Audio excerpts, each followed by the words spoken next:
Let's get it all out, mate.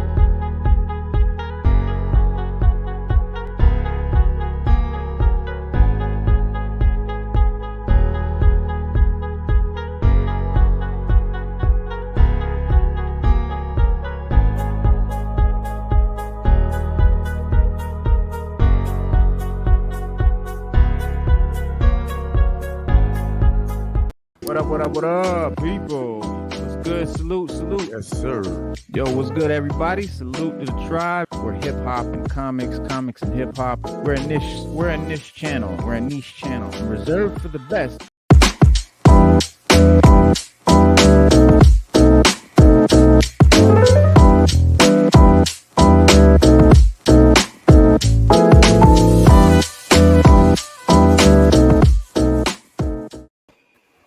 Good, welcome, and after goodness, how y'all doing? This is Reno Noir, the sixth element of hip hop. I'm your host, and this is my co-host Stu Dog and Sata.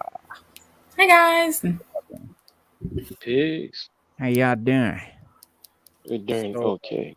Yeah, man, we had a crazy weekend. We were GalaxyCon and trying to broadcast live from the scene and having very little success. It was a cool time, but yeah, the battery thing, dude. I had the phone. I was all ready to go. Like I knew that I was gonna need my phone for this thing, so of course I would have, had that all taken care of. But I did not consider the rapid draining that would take place because of the hotspot that I was letting my son use. So yeah, before I knew it, the battery was just dead. And I was like, oh shit, I gotta do this show. But we were there already for like 4 hours before the show started. So it was just not a lot of battery left. So I didn't get to really do what I wanted to do. I would have loved to bring you guys along, meeting Moff Gideon and stuff like that. That would have been really cool. That was kind of my intention, but timing didn't line up, and you got to pay them an ass load of money. I had to pay them $120 just to get a signature and a selfie. It's crazy. Which I would have never done. I would have never paid money like that for someone to write their name on something for me, except for the fact that my son was with me. He'd never really met a celebrity before, and I just kind of wanted to give him the experience. So we did it. I did it for him. So did it for the babies. That's what I'm talking about. Did it for the babies. That's what I had him sign for me. Oh, nice. It's Mr. Gideon right there. Okay. You had one in the box already, or did you get one when you got there? No, I brought this with me from the house. Oh, okay. That's what I'm talking about. Cause see, I take them out. You usually take them out the box. I take them all out the box, but I keep the boxes. Oh, okay. Oh, so right over, over there, I've got a big, big plastic container, full and overflowed, and stacks on top of that of just empty boxes that I keep fully intact. So if I ever want to repackage them, it's easy. But yeah, so I brought him by. He wrote Giancarlo Esposito, Moff Gideon. Wow, that's dope. And he was real down to earth, man. Really cool dude. Real what do you call it? Just personable. And I was like, hey man, it's great to meet you. Been a fan since Do the Right Thing. And he was like, oh wow, you go way back. I was like, yeah, I do. Yeah, I said, bugging out. We've been when we heard you was gonna be the big bad on Star Wars, we lost it. I said, we're a big fan of you on our show, and it'd be an honor, man, to get you to come on the show for a quick little interview. And he was like, man, I'm open to it, but I can't like promise that I'll do it. Obviously, I'm super busy. And he said, but I won't say no. He's like, but I can't say definite.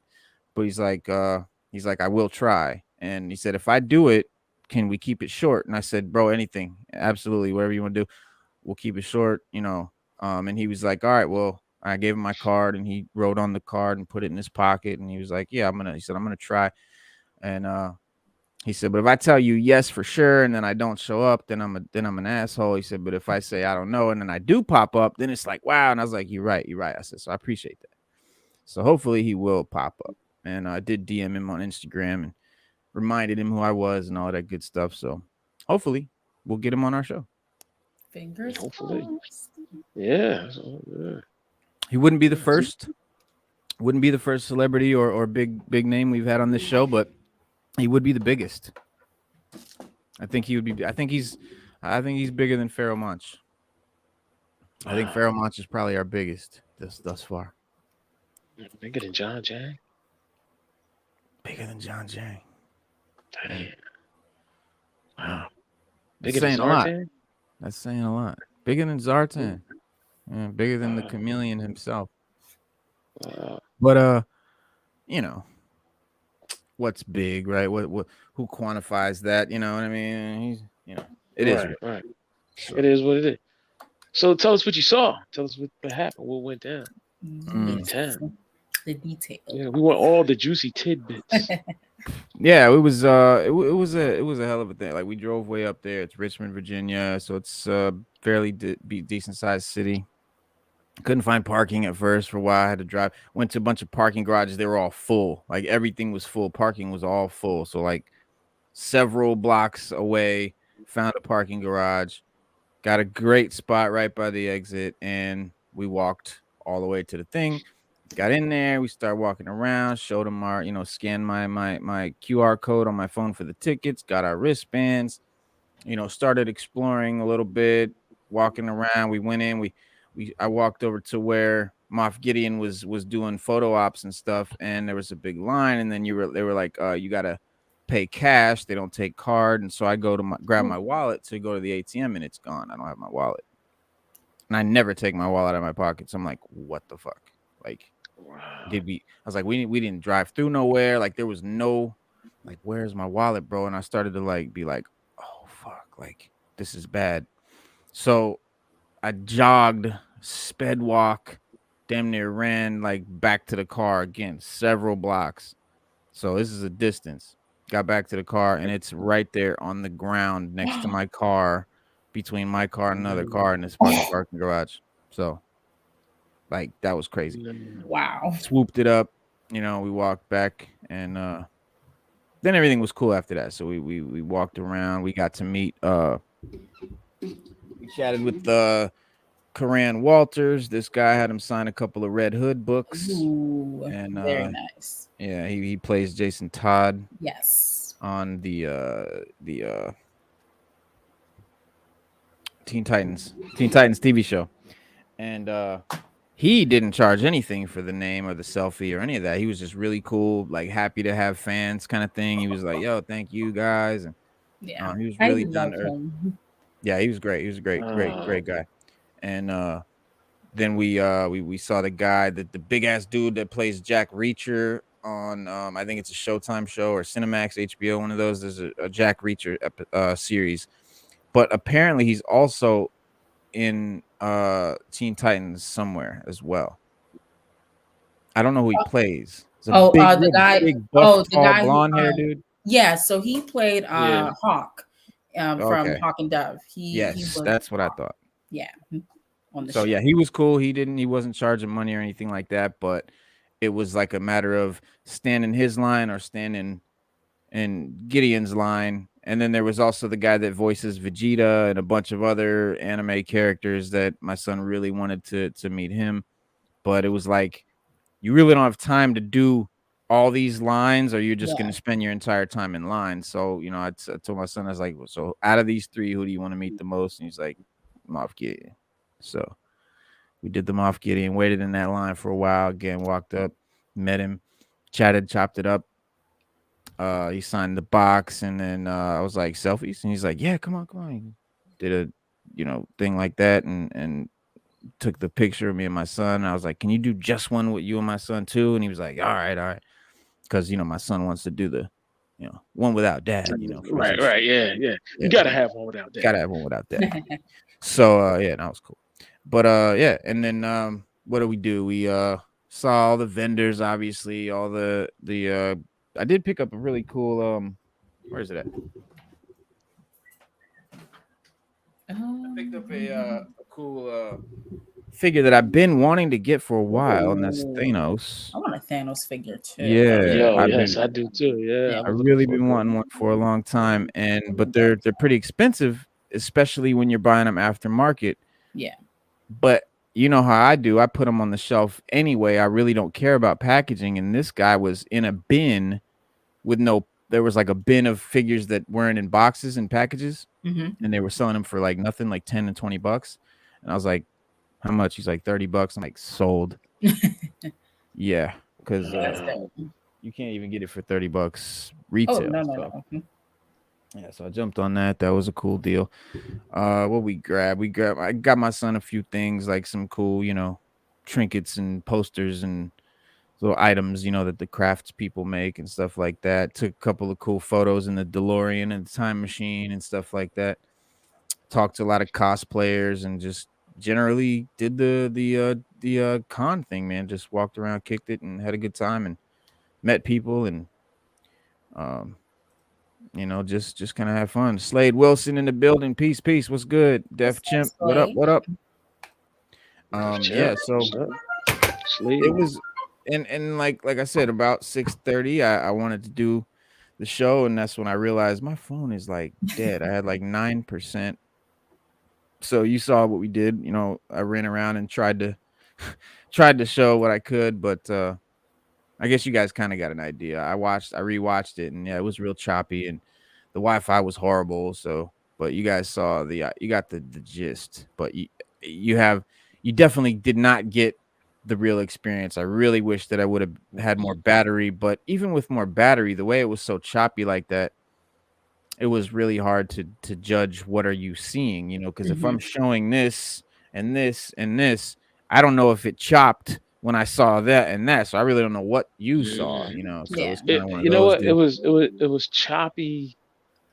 I don't know. You had it on the front. I guess that's the front facing camera. And then like I think you put it on the back one. You did something. I had it on the one that faces the screen. So okay, front face, so right? I could see it. Yeah. When you it was something you did. You kept moving. Then it wasn't choppy. Like it was really smooth for a couple moments. I saw that. Yeah. That was just when the Wi-Fi caught real good. That's all that was. It was just when the internet caught. But yeah.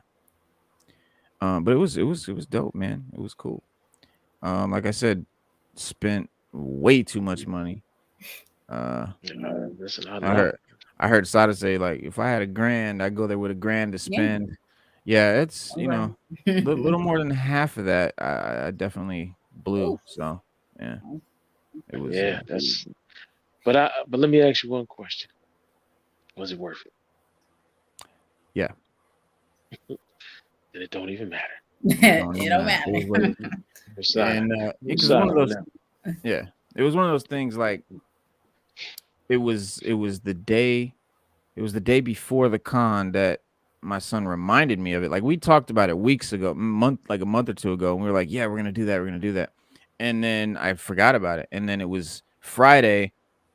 He was looking on somebody's phone. He's like, "Yeah, the con tomorrow." And we were like, I guess he just assumed we weren't going. And I'm like, "What? It's tomorrow?" He's like, "Yeah." And I'm like, "Oh, nah, we're going." And I got on the phone, ordered the tickets, and I was like, "Yeah, we're going."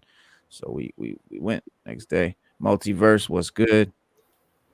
We had a good show last night. Me and Multiverse on Instagram had a great show.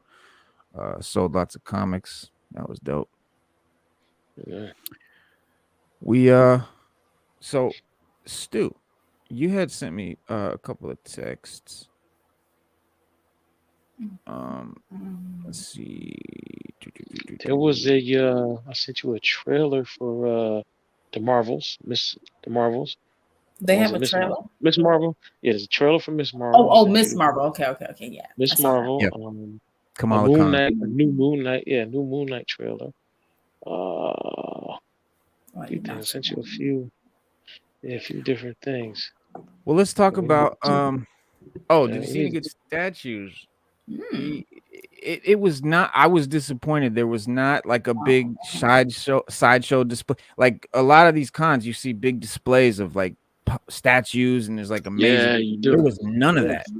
There was no statue displays. Like nobody had. The only statues you saw were like the little, these guys that vendors had, tons of them they were selling, but none of the really great, like in a glass case, the ones you see at the really like the New York con or the San Diego con, like the giant ones. So unfortunately I didn't get to see any. They didn't have any stuff like that, which sucked. Shout out to Pusa in the house. What's good? From Scotland. Salute. But yeah, so Oscar Isaac, Moon Knight, Oscar Isaac wants Midnight Suns to team up with the Punisher and Ghost Rider. He there's little doubt that fans are already hyped up for Mark Spector's arrival in the Moon Knight later this month. But what does the future hold for for that Marvel superhero? Oscar Isaac admitted that he wants to see his character teaming up with the rest of the Midnight Suns and singled out the Punisher and Ghost Rider as the allies he wants to work with. So he's making his debut as Mark Spector, aka Stephen Grant, in Moon Knight in just 2 weeks. But people are already looking forward to the hero's future in the Marvel Cinematic Universe. During an interview with Strip Marvel, Isaac was asked which Avengers would he like to team up with. And interestingly, the Dune star admitted he would rather collaborate with the other members of the Midnight Suns, mentioning the Punisher and Ghost Rider and Daredevil. So we'd love to see a Midnight Suns collaboration, and Oscar Isaac might be onto something. After all, there were speculations that a Midnight Suns project is being developed by Marvel Studios, but for now, this hasn't been confirmed by the studio. But there is a possibility that Moon Knight could cross paths with at least one of the characters that Oscar mentioned, because Matt Murdock has already been reintroduced into the MCU in Spider-Man: No Way Home. And there are reports suggesting that a Daredevil reboot is currently in the works, but it's still unclear if Moon Knight will work with the Man Without Fear in the future. But stay tuned for any updates on this story. We will definitely keep you guys up to par on that. But yeah, Moon Knight is going to star Oscar Isaac as Mark Spector, Ethan Hawke as Arthur Harrow, May Kalamaui as Layla El Fuli, and the late Gaspard Ulliel as Anton Margot, aka Midnight Man. And the series will consist of 6 episodes and is set to premiere on Disney Plus March 30th. That's all we're getting. We're only getting 6 episodes. Yes, it is like the Hawkeye series. Yeah, it is a mini series. It is a mini series. That's mini like a mofo, bro. Yeah, man, it is. Like I thought we'd got 8. Yeah. They get it's they've if they're long, if they're like hour-long episodes, I'm cool with it. But that's what I'm about to talk about right here. Yeah, the runtime has been leaked, so we know the runtime. Episode 1 will be 45 minutes. Episode 2 will be 50 minutes, so I can live with that. 3 will be 50 minutes. 4 will be 51 minutes, but we don't know about 5 and 6 yet. But so they're roughly an hour. If there were commercials, that's it would definitely. I'm good with that. I'm good with that. I'm happy with that. Yeah. Because remember we were watching Boba Fett, and that's one of the complaints we had. The runtimes. Man, you were like, damn, like I wish they could have been a little longer. Well, Mandalorian like too. 35 minutes. Yeah, Mandalorian. They like 35 minutes. I'm like, damn. Like, yeah, we were kind of messed up on that. But Midnight Suns is something I'd like to see because a lot of people don't know it. But when you break down Daredevil, Ghost Rider, Luke Cage, Moon Knight, they were popular characters in the 80s and 90s, man. They were really popular. Yeah.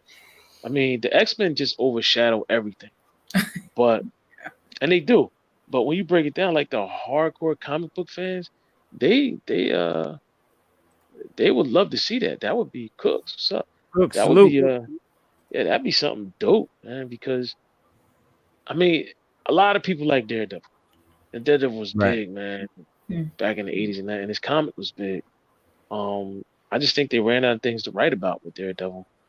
And that's kind of pushed him to the back. Like just pushed him to the back for that kind of happens with the street level heroes because there's only so much that you can't make up big cosmic entities and alien invasions. Right. Like they're just fighting regular criminals for the most part, you know. So because remember Reno they changed his they changed his costume, and then his popularity shot up a little bit more. It was dope, and then they went back to the old costume. And then that shot it up again because people were like, oh yeah, but. I think we were talking about Midnight Suns like I want to say a year and a half ago or a year ago at the most, at the least, being in the MCU because as you guys know, I sell comic books on Instagram. So a lot of customers and a lot of sellers were speculating, like Midnight Suns books went way up. And there's been no announcement, but it's just the rumor of it makes the prices go up. So Midnight Suns books, like they were not like they were in the dollar bins, like no one cared about them. And then all of a sudden they might be in the MCU, and now they're going for some money. That's but true. Yeah, but it would be dope because we have Morbius, we have obviously Moon Knight now, and so they kind of people were putting together like that. Where am I on the gram? So you can catch me on Instagram at 6th_element_comics. And but yeah, they you know, we also got Doctor Strange, who right, brings it all Doctor together. Strange. So that's he what I'm brings saying. it all together. That's what I'm saying. People speculate. They'll be like, okay, well, all the members have been introduced, so now the team is next. It's just like they did with Young Avengers, like with Patriot and stuff being in the Falcon and Winter Soldier, Falcon and Captain America joint. So it what do you call it? Stands to reason, I guess, that these teams will be in the MCU when, since we have all the characters that have been introduced. Where is Data on the gram? Oh, Sada. What do you mean? Oh, so I am Sada_Pooh. So that's POOH. Everything's lowercase. So SATA_POOH. Yes. And Stu Dog, you will not find on Instagram, but his name is Infinity Man with an E. But I'm always on the gram. I'm always on. Stop lying. Always. I'm on there more than anybody here. I'm capping. Matter of fact, I'm gonna change my name. He's on there so little he doesn't realize that people can see when I eat golden. Matter of fact, I eat golden grams. That's how. Oh, that's wow. how much I be on the gram. He's on the gram so much. He eats golden. I eat golden grams. Cereal. That's the cereal I eat. Golden grams. Yeah, that's how I get down, baby. Just like that. What are you gonna do? Big old cat. Terrible. No, he lying. But yeah, Slade, he does have a handle. It is ENFITIY. Infinity. Yeah, Infinity Man with an E. Yeah, instead of an I, got an E. Yeah. Let's check me out on there. Check out my post. Check me out. I've been meaning to ask you, what is that about? Is it just a clever spelling you came up with, or does it mean something? Mm-hmm. Yeah, just something. Yeah, it's cool. Well, since you my boy, you should know I'm a huge fan of the Fourth World. Right. Infinity Man, is when all the Tomorrow Children come together. So we like the Tomorrow Children, as far as I'm concerned. We come together and form 6 element of hip hop. So you got Infinity Man. I knew you did, but I don't know enough about the comic to know that. So. Oh yeah. Oh, Infinity Man's dope. Oh okay. Man, you got the Tomorrow Children. Yeah, they come together. They say Tauru, and they all form Infinity Man. Now, Infinity Man is infinitely powerful. He does have his flaws, but is he like a Voltron thing? Like they come together and form him? Yeah, but you don't see their bodies like forming his body part. He forms a whole nother person. So he just looks like a regular body. He's not like parts of like different. No, like different people. Yeah, nothing like that. Nothing like. Matter of fact, if you ever, I'll give you a good example of Infinity Man live action that you can see. Because I have a bunch of comics with Infinity Man in them. Is if you go to was it Young Justice? The Tomorrow Children actually came on there, and they formed Infinity Man, and did some damage. But Infinity Man is infinitely powerful. Man. He can actually take on Darkseid, High Father. But when the children form him, they don't, they can't, like, it's not like they control him. He's a whole nother entity. So it's not like they're controlling him, doing whatever they do. They're not like consciously there. It's like they form him and then just hope he's gonna do what they need him to do. Yeah, he's sort of like Metro. He's sort of like Metron. He does his own thing. He has his own agenda, but his agenda is for good. Whereas in Metron, is like whatever. He stays. Metron stays next to the source. He has the Morbius chair. He does. He's kind of powerful, man. They're both powerful, man. But they both have something in common. Like the Morbius chair I think, is like a giant father box or mother box or something stronger than, because mother boxes and father boxes have souls, and you need a mother box to form Infinity Man. So they use their mother box and they form Infinity Man. But mother boxes and father boxes have souls. That was the big thing with Cyborg formed him. They had to pull the soul of the father box. He was formed from a father box. They had to pull it out. Right. Well, this sounds like a job for DC Power Hour, Saturday, 6:30 p.m. Yeah, so bring me all up to speed then. And speaking of, well, I know I put unboxing and gem show on the thumbnail, so people might be expecting that. So, do you have any recent mail calls, Stu, or anything? Yes, I do. I'm glad you asked. Let's bust it out. I'm glad you asked. I thought, as a matter of fact, I thought you'd never asked. All right, here we go. All right, so I just grabbed. Well, this just came, guys. So this is my sort of unboxing, but it's so much time tearing open the box and all of that. It just like I didn't want to waste a bunch of time doing that. Pretty. So we'll just I got them already open for you. The Coming of Galactus.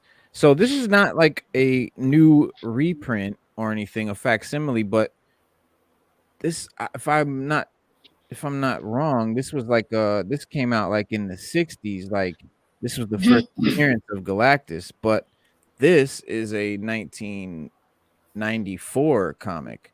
So I guess it's a reprint, but they don't. Ryan after Kirby and Machio. So I guess it's like a redrawing or what do you call it, reboot, whatever. But yeah, first appearance of Galactus, one of my favorite big characters. Grab this for a crazy low price. This is Daredevil number 3 by Chip Zdarsky. This is when Daredevil has become a woman. Well, he didn't become a woman. There's a woman now doing the mantle of Daredevil. But this issue is the first appearance of the new Punisher symbol. So the new Punisher sign did not appear first in Punisher number 1. It appeared first in this, and then went to Punisher number 1. But here it is on the last page. Wow! And there he is with the new symbol. So, yeah, had to grab that. And I've been trying to get one of those. Yeah, because this is a new comic, but it's already gone up in price. I mean, they're like they're like $20 already. But I grabbed this for $5, so that was a nice deal. Just got this from my homeboy. Big shout out to OG Lee for the hookup. This is Batman the Night 2, and that's him. If you guys watched that show Gotham, remember how towards the end he was like growing up and starting to go out in the night dressed in black, like, so that's kind of, this is like early Batman before he's Batman. Okay. Right, before he's the Dark Knight, he's just the Knight. But yeah, it's pretty cool. Grab the new X Deaths of Wolverine, and then the X Lives of Wolverine. This is a new little storyline that's going on. There's Omega Red, one of my favorite villains. This is dope here. Black Adam and Dr. Fate. I love this cover. That's and we're gonna be in the movie, in the upcoming movie. Yeah. Wow. Yeah. I think, wouldn't it be dope if Dr. Fate premiered in that movie instead of a Justice League movie? I think that'd be awesome. I think he is, right? Because I would lose, bro. I would lose my mind. Hell yeah, bro! And this is Justice League number 72. Oh, very nice. A really killer cover. Yeah. And this is again another killer cover. That is MODOK. Yeah, MODOK, and that's X-Men number 8.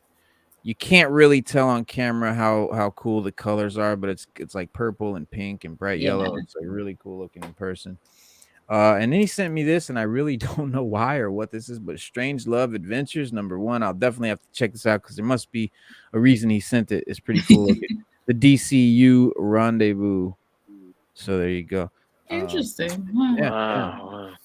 Then I got this from Dream World, a couple of young ladies who started selling comics on Instagram. Star Wars number 13, little 35-cent cover price from back in the day. It's a newsstand, and it says, Master Luke, this time we dare not let the Wookiee win, because he's like about to kill them. And that's dope. Which is a play on, you remember in the movie, Han was like, just let the Wookiee win, bro. Like we were playing chess. He's like, it's not fair. He's like, yeah, well, Wookiees are known to tear people's arms out of the sockets, so just let him win. Yeah. He's like, yeah, we better not let him win this time. But friend against friend on a Star Lost World deadly reunion. Wow, Alien vs Predator. This is dope. Dope looking cover. Not really. I don't really remember why I grabbed it specifically, but it's pretty cool. Strange number 1, which is the new female Sorcerer Supreme. So that's a thing now. Moon Knight number 9. It's got this really cool cover where he's upside down, and the Moon Knight, the word's upside, like everything's upside down, and he's nice walking in one of those staircases things that, you know. Yeah, reminds me of Dr. Fate's tower. Mm-hmm. Which one is that? Is that the which one Moon Knight is that? The current one. Oh, that's the current. All right. Yeah. So that's like what, number 3 or 4? 9. I never seen that. That's 9. I never seen that cover. Yeah, no, I definitely would have bought that. That's a dope cover. Yeah. Darth Vader here. I love Darth Vader covers. It's Star Wars number 21. And then finally, Alien number 10. Ooh. So that is my mail call, sir. What did you get? Well, mine is not as good as yours. I doubt that. But we went to Wade's Comics and picked up this gem here. The Doctor Strange. That's strange. That's the one I just showed you, but that's the Scotty Young variant. So that's the female Sorcerer Supreme in this. Yeah. It's just called Strange. It's not Doctor Strange. It's just not right. And it was the last one, so I had to do what I had to do. No, Slade, I will not personally be slabbing any of those. I just I select my slabs very. Oh, that's you might okay. That's you might appreciate this one, dude. I love this. Yeah, I can just tell already that. Yeah, let me take it out because it's just a little hard to see inside the. Like I'm actually reading that right now. It's Crimson Reign. It's all about the underworld of Star Wars, the Crimson Dawn Syndicate, and that is really dope. That looks like one of the Knights of Ren. Yes, sir. It's the Knights of Ren variant cover that I picked up at Wade's Comics. That is really sick. It was also the very last one. Wow. The very last one. Yeah. And that's number 1. I think and they're on number 3 right now. I have that's at least that's where I'm at. I got number 3.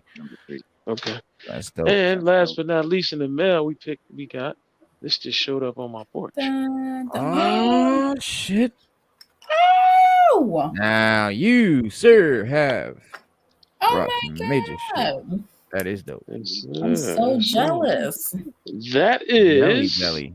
Sata, do you know what that is? You're a big DC fan. It looks like Darkseid. Darkseid with the Superman symbol, right? Yeah, close. Darkseid one. Close, but it's actually Lex Luthor. Oh, you know what? Oh, yeah, because of the helmet. It's Lex Luthor and his apocalyptic god power suit. Right. But they just call it the power suit for the top phone toys. But it is his power suit. It's the apocalyptic version. He gave Darkseid the anti-life equation, and Darkseid gave him a godlike power suit. That's cool. And he wears the Superman symbol because he's always trying to humiliate Superman. That's the longer story, but we'll save that for Saturday on the Power Hour. Yes. Mm-hmm. Now that's a cool figure, and yes, I'd already have had him out the box. I got to get another display case. I want to take him out though. I just don't have anywhere. I don't have anywhere to put him. Answer me this: Is there like a chair or something in the package? Yeah, is that part of it? Oh yes, sir. Oh yes, sir. There's a chair here. Oh wow! Oh wow! Oh, we can sit. That's what he looks like. Very nice. Bro, where did you find this? I got lucky. Is this at Walmart? I wish. I really do I was wish. gonna say, if that's out right now, wish I'm it about was to in go Walmart. find some. Oh wait, They're but that out. is out right now. Yeah. Yeah, they're out right now. Yeah, they're out. I got it. I actually got it. You know what? I was in a GameStop and I went to get I needed points for my Switch, like like Switch points to buy like digital media. And it was when I got up there, I asked the guy did they have a Lobo because I was looking for a Lobo like the one Reno has. And the guy they had one but the box was damaged. And I really and it was like missing, I think like the chain Reno, how your Lobo has a chain on it? Yeah. So the box was damaged, it didn't have the chain. I brought it up to the counter. I asked the guy, I said, yo, can I get do you have for one the with the chain or discount. can I get a discount? And he was kind of iffy about it. So then he pulled this from behind the counter. He was like, well, we just got this in today. He said, this might make you feel better. I was like, I'll take it. I was like, yeah, I'll take it. I said, you can put that back. And I said, I'll find the Lobo, if I gotta go online. Yeah. But find one intact. But that is cool. Yeah. That's very cool. That is really cool. Yeah, I like that. Yeah, and he has his own little kind of Morbius chair. Mm-hmm. That's crazy that they put that in there. Yeah. I can't wait to take him out. I'm gonna have him in the chair just like that. Gotta take him out. Yeah, and if I can get me a father box, I'm gonna do the same thing. What? Oh, that'd be so dope. Mm-hmm. Yeah, I gotta do it, man. But like I said, my collect. I don't have anything close to what you did, but I'm trying. Hey, man, we all got to start somewhere. And you know what? Last week when I kept buying the last of everything I got. Like those two comics, they were the very last ones in the store. Right. This was the last one in the store. I was like, damn, I'm batting 1,000 this week. Yeah. So, that's how I grabbed this penguin. It was the last one.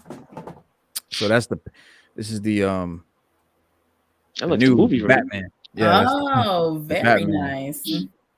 Yeah, he's a tall penguin. Yeah, he's my son pointed out. He's like, isn't penguins supposed to be like 3 feet tall? Yeah. He's a tall penguin. So I grabbed him. I grabbed Catwoman. Nice. And I had the Pattinson Batman. So this is my little the Batman collection. Hey, did you ever find a gold bat? They make a gold one. It's a Walmart exclusive and a red and black one. Yeah, a red and black. What, like a Pattinson Batman? Yeah, there's a red and black one, and there's a gold one. Damn, I gotta find that.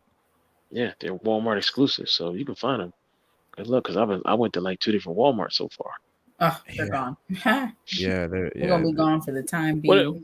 They're supposed. Well, when I talked to the manager, they're supposed to get them on regular intervals, but I don't know. Like you were saying, Reno, you got to go on the day when they get. They got to go the day they get them. Yeah. You got to figure out what days they get. Yeah, because the manager he says some guy will come in here and buy like 8 of them. Yeah, and then they'll be on eBay an hour later. Mm-hmm. So jerk off. Like double the price. Yeah, they're only like $23-$24. Yeah. And they'll be on eBay for like $50-$60. Yep. Yeah. But everybody has a hustle, whatever. Yeah, for all you dirt bags out there, buying stuff and marking it up on the come on, man, stop it, man. Screw you. Look, we have 3D printers now.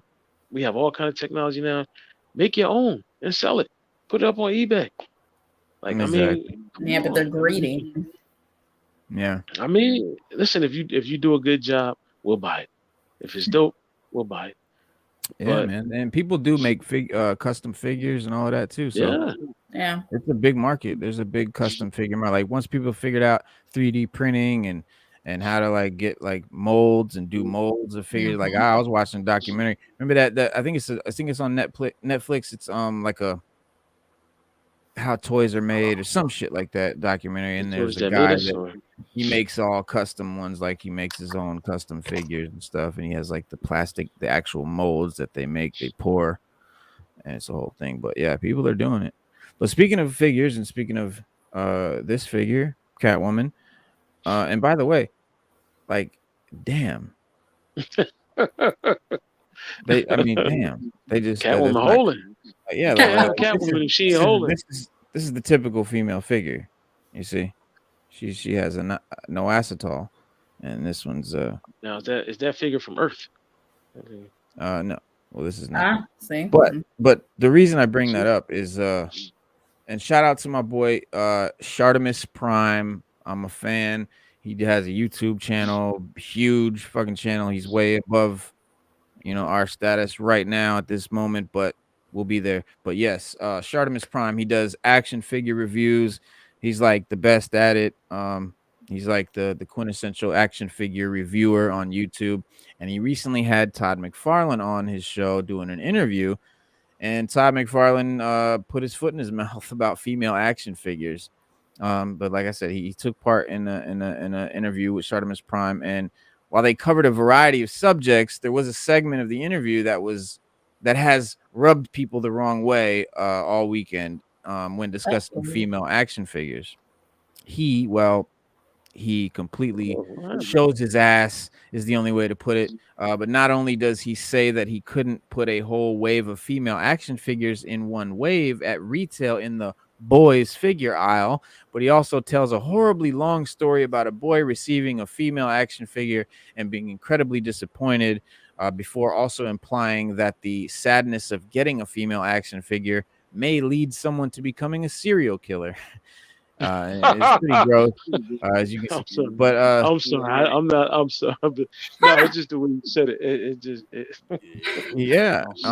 Somebody tweeted, "Are you fucking kidding me? Really, Todd McFarlane? A boy getting a female superhero figure as a gift immediately makes you go to serial killer comparison? As a kid, I got Rogue, Jean Grey, Phoenix, etc., and I haven't killed anyone yet. God, I knew you were a tool, but this solidifies it." And I've seen quite a few reactions to what he said, and of course there are the extreme sides, like what an appalling thing to say, and oh, he was clearly joking, and well, he is right. Female action figures don't sell, and it is that last one, the crux of Todd's whole argument, that really irked me. The figure business is one of the strangest going on right now in the collector realm. The entire business is built upon the lie that kids buy action figures. And when you really think and talk to people in the industry, they know the truth. We adults are the collectors, and the number of kids buying action figures is shrinking every year. The figure game is a collector's market now, with kids gravitating more towards mystery boxes, Lego sets, app enabled gimmicks, internet stuff, video games, things of that nature. It's the adult collectors who are still here buying figures because that's what we grew up doing, and we're stuck in the endless loop of nostalgia and reliving our childhood. But companies like Hasbro, Mattel, NECA, and McFarlane Toys, they know this. And they also know that they have ignored an audience and social movement over these past few years asking, where the hell are the female superheroes and action figures? A few years ago, the hashtag Where's Natasha went viral when Avengers Age of Ultron was released, and the Black Widow figure was largely left out of the waves and merchandise for the film. Yeah, I remember that. Remember that? Yeah. And it was around that same time that the WWE was having its own revolution with the hashtag Give Divas a Chance, also went viral. In one instance, the WWE listened and women's wrestling took off in a way that it never has before.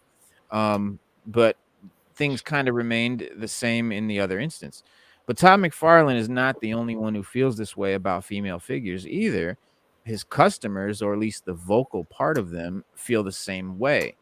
The same narratives he spewed in that video are repeated on social media constantly, and frankly, it's bullshit, because look at this.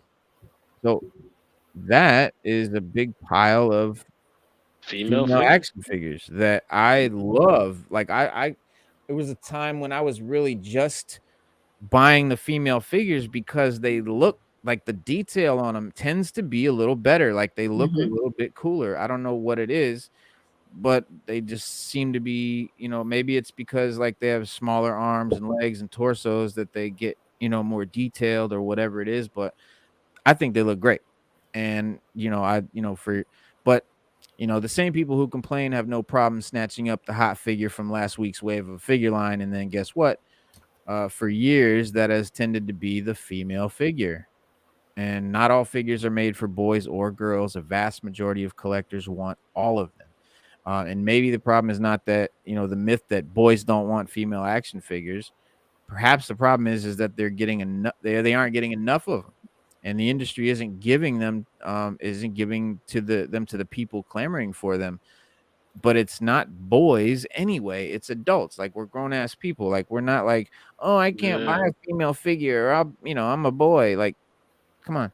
Like, I never gave a shit. Like, it was never to me. I was like, oh, I can't buy a female one. That's not cool. That just doesn't cross the mind of an adult. You know what I mean? You know what, Reno? I agree with you 100% because remember when we were kids and we collected the 6-inch GI Joes. Mm-hmm. When you go back and you look at the lineup, there were a lot of females in that lineup, female figures in there, and we collected them all. We didn't care. Yeah, you had Jinx, Lady Baroness, Lady J, Scarlet, Baroness, Scarlet. Yeah, it's really not a big deal to like collect female action figures. It's just like, if you're a guy or a girl, it's not a big deal, and it really shouldn't be a big deal. It doesn't. It's not. But especially with like the fact that it's grown-ups buying these right now. But yeah, female characters are cool, but give us dope ones. Agreed. And the kids that bought figures years ago are adults now, right? Exactly. And yes, Catwoman got an ass like that. But yeah, like, just let me show you. Like, these are dope. Like, these are dope. That's what was her name? From what's your name? From Star Wars. Star Wars. Yeah, it was not a great movie. Zori Bliss. From Solo, right? Zori, no.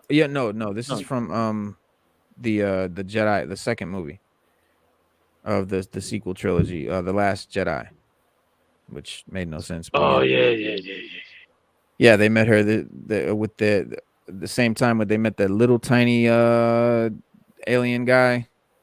And he's like running around fixing robots and shit. But yeah, she was really cool in the trailer and stuff. And I was really hyped for her her character. I was like, yo, I can't wait for this Zori Bliss character. Like, she's gonna be dope.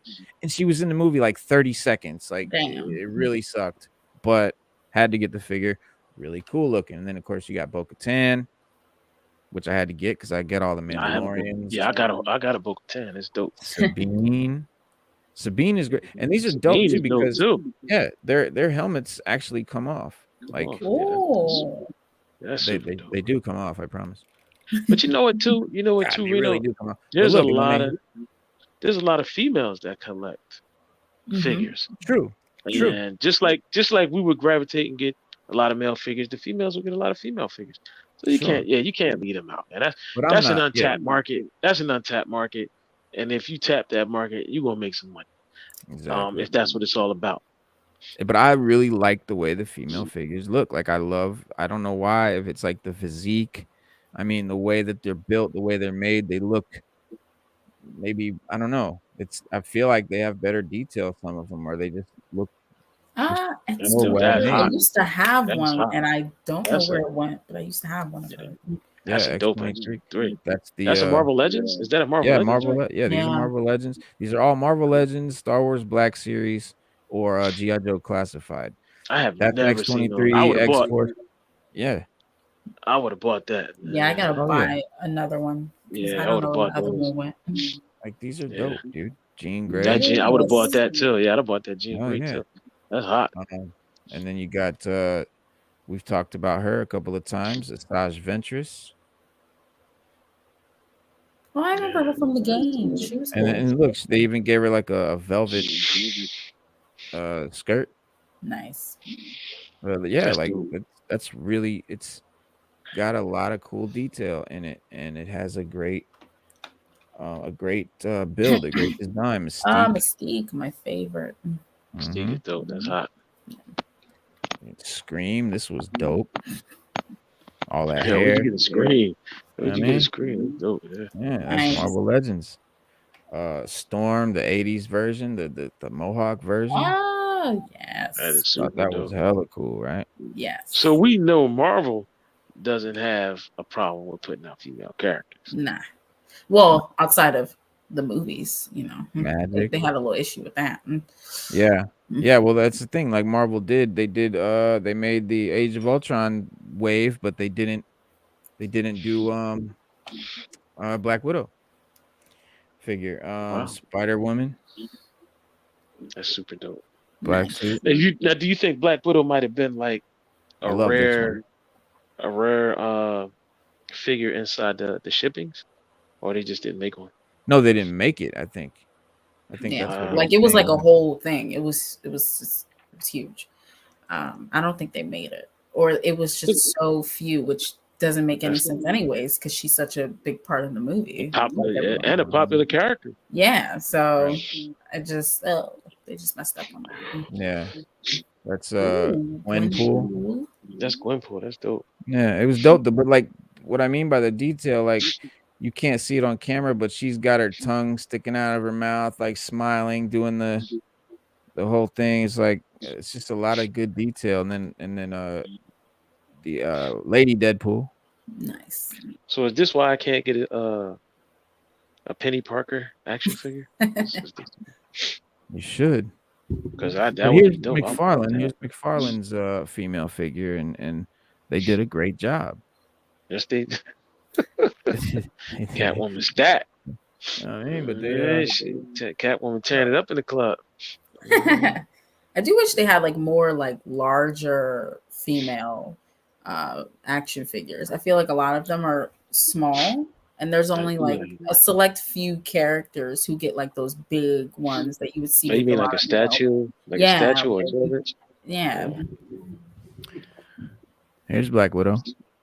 Oh yeah, and this and this is like hot toy level detail. I mean, look, just like ScarJo. Yeah, like it's that's amazing. That's blurry, but for a Marvel Legends, for a 6.5-inch figure, that's a lot of friggin' detail. Like to look that much like the actor. And then G.I. Joe Classified's got your Lady J. That's dope. That's a dope lady. That Lady J is just dope. Always I gotta watch dope. The G.I. Joe movies again. Baroness. I've been looking for one of those. Can't find it. I'm mad. Is that for the movie? Is that the movie? Though? Is that the movie version, or is that the I don't know. The Black Series movie version, or is that the Black Series? I don't know if it was the movie version, because the hair wasn't that short. I don't remember for Snake Eyes, because remember Snake Eyes. That's a classified. Yeah, I think this is from that Snake Eye. It could be from the Snake Eye. I don't know. Yeah, because that like the Snake Eyes movie one. I would still get that too. I want one of those. I just want a Baroness. I had to get it just because it's Baroness, because I wanted to get a Baroness. Thank you. That's where I'm at, and I can't find one. Storyline always made you want their corresponding figures. Gender shouldn't turn you off if you're a true fan collector. You know, exactly. And yeah, I want to see that Strange character. So, and I'm sure they'll do a Strange figure. Once that female Strange rolls around. Right. Well, yeah. It I like when they do comic characters versus movie. I don't like the movie figures. You know what I mean? Like, there's the movie version. Like this. Like, I only bought this one because she came with this really dope stand and like.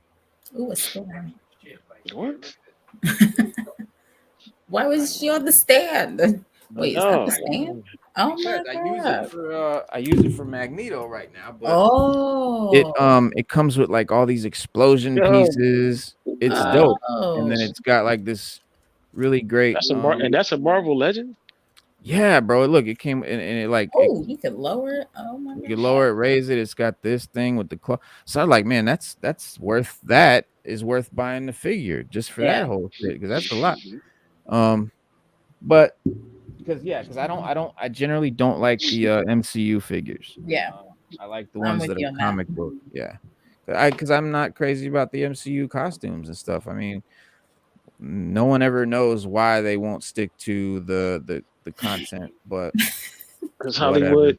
Remember, I always say, keep saying it. They're not that smart. They just are not that smart. The best thing that ever happened when Tim Burton did Batman was he stayed as close to the comic book iteration as possible. And he did Batman 89. He had the yellow symbol with the black, and that was the symbol that was popping at the time. And then he had the all black suit with the yellow utility belt. That was the kind of look we were getting for Batman.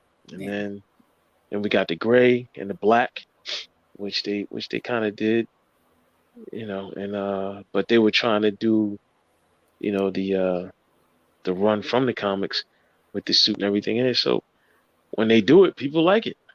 It's just Marvel just won't do it. And Reno's right.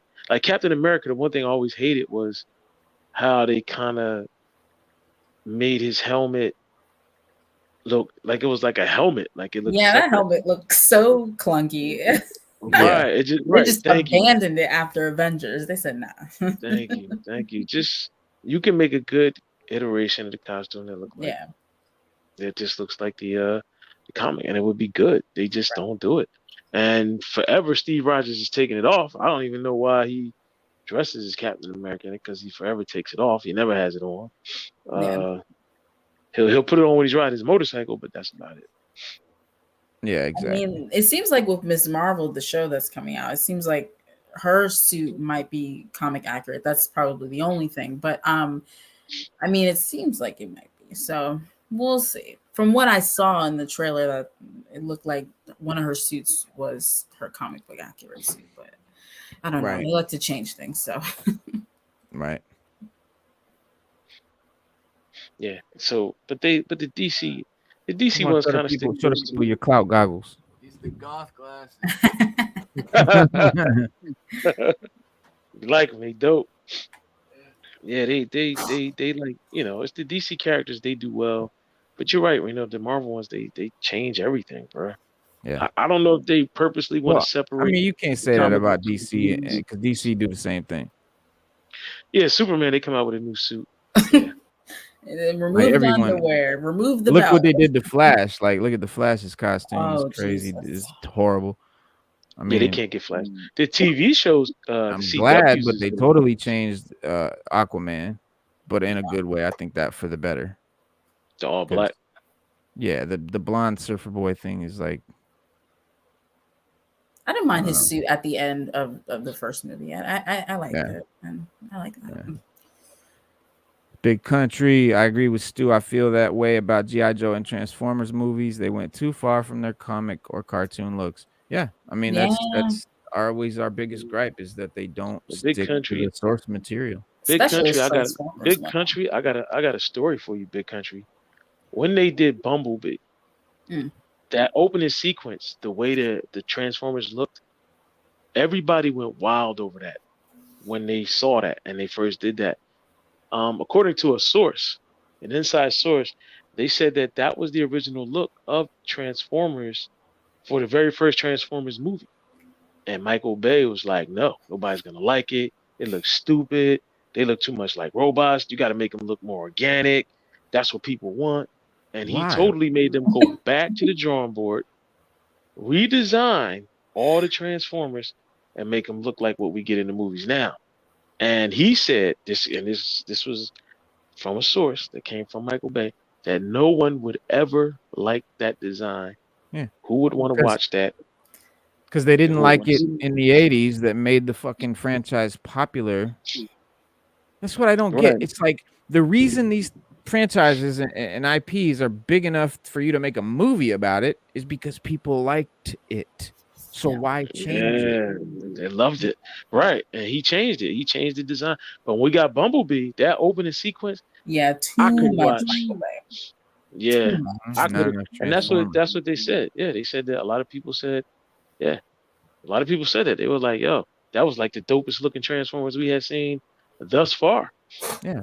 Because why who wants an organic Transformers? I don't even know what that means. Like why? When did that? I mean, dude, that's what we fell in love with. Yeah. That's what we want. I mean, that's boxy as hell. I want them to look like a box. They were boxy. Like, that's what, I mean. Yeah. Again, that's when why. You look at some of the Dakar ones, are dope. I mean, they look like the stuff we saw in the back of the box. When you look at the box, you'd be like, yo, look at that. Yeah. They look like their toys are like that. So. Yeah, but that Gen 1 look, I'm with that. Yeah, I like that, man. I was okay with that. Hell yeah. Oh, speaking of Transformers, Beast Wars, I guess, it's going to be a thing. It's coming along, so they say. People have been trying to get a look at what they're looking like. Some people are taking a guess that they're supposed to be dropping a Lego version of Optimus Prime sometime really soon between this month, next month. I don't know. And people are saying that is what he's gonna look like. Or there's a toy that's out right now. Optimus is like a 6-wheeled truck, and they're saying that's what he's gonna look like in this new Beast Wars Transformers movie. But no one's for sure. But they're saying that the toy line can give us a good depiction of what they're gonna look like, of what the Transformers are gonna look like. Right. So we'll see. We'll see, because we haven't seen anything other than this new toy line and this Lego Optimus Prime that everybody's dying to get or even see. Oh yeah, bro! Like all them, any nostalgic characters and stuff and iconic. Like I'm always down for that. Like I always, like that's why I got this sound wave, because it's nostalgic and iconic. Like you see it, you know what it is. You know what I'm saying? For me, it brings back, that nostalgia of that time, and that's what we collectors. We are collectors, and we're grown ass adults. We're 40 plus years old, and we're the ones buying all these toys. Sada's just turned 19. In my prime, guys. Yeah, not yet. You're not in your prime yet. Don't get to your prime. You hit your 30s, that's when you be in your prime. Oh, okay. Prime about 30. Well, you'll be seasoned. You'll be a seasoned collector. You'll be a seasoned comic book collector, toy collector. You'll be seasoned. If I could go to any age, if somebody gave me one wish and said you could be one age and one age only for the rest of your life, what would it be? I would say about 35. I was gonna say 30 something. 30 something. Yeah, my 30s. Yeah. I might go 31, 34. Yeah, 35. Yeah, 32, 35, somewhere around there. I'll be good. Yeah, for sure. Well, I know we've talked about it a bunch of times. Black Panther 2. Robert Downey Jr.'s Iron Man will be replaced in 2 different ways by Black Panther Wakanda Forever. Director Ryan Coogler returns to Marvel Studios after the critical and commercial juggernaut that is Black Panther from 2018.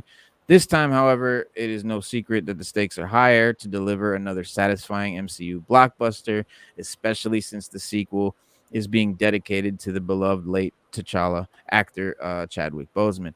But aside from that tall order, Black Panther Wakanda Forever is also shaping up to offer 2 successors to Tony Stark. Marvel Studios wrapped up the Infinity Saga via Endgame, and to further highlight the fact that it was the end of an era for the franchise, the movie also functioned as Iron Man's swan song. The MCU's inaugural hero kicked off the franchise in 2008 with Jon Favreau's Iron Man and proceeded to be the face of the universe for the next decade. In a 180-degree character turn, Tony died, sacrificing his life to defeat Thanos. Like his fellow original Avengers, Captain America and Black Widow, Iron Man will ultimately have a successor in the universe, and the Black Panther Wakanda Forever sets up 2 of them. And I was aware of one, but like I didn't know that there was 2. So, but aside from being the co-leader of the Avengers, Tony Stark is also known as the team's brains. Time and time again, he's proved his smarts with innovative creations, not to mention cracking the specifics of time travel in the Avengers Endgame. Black Panther Wakanda Forever's Shuri can follow in his footsteps as the MCU's most prominent genius. In fact, she could even be better than him, as she has been previously dubbed as the smartest character in the MCU on the heels of her introduction in the original Black Panther film.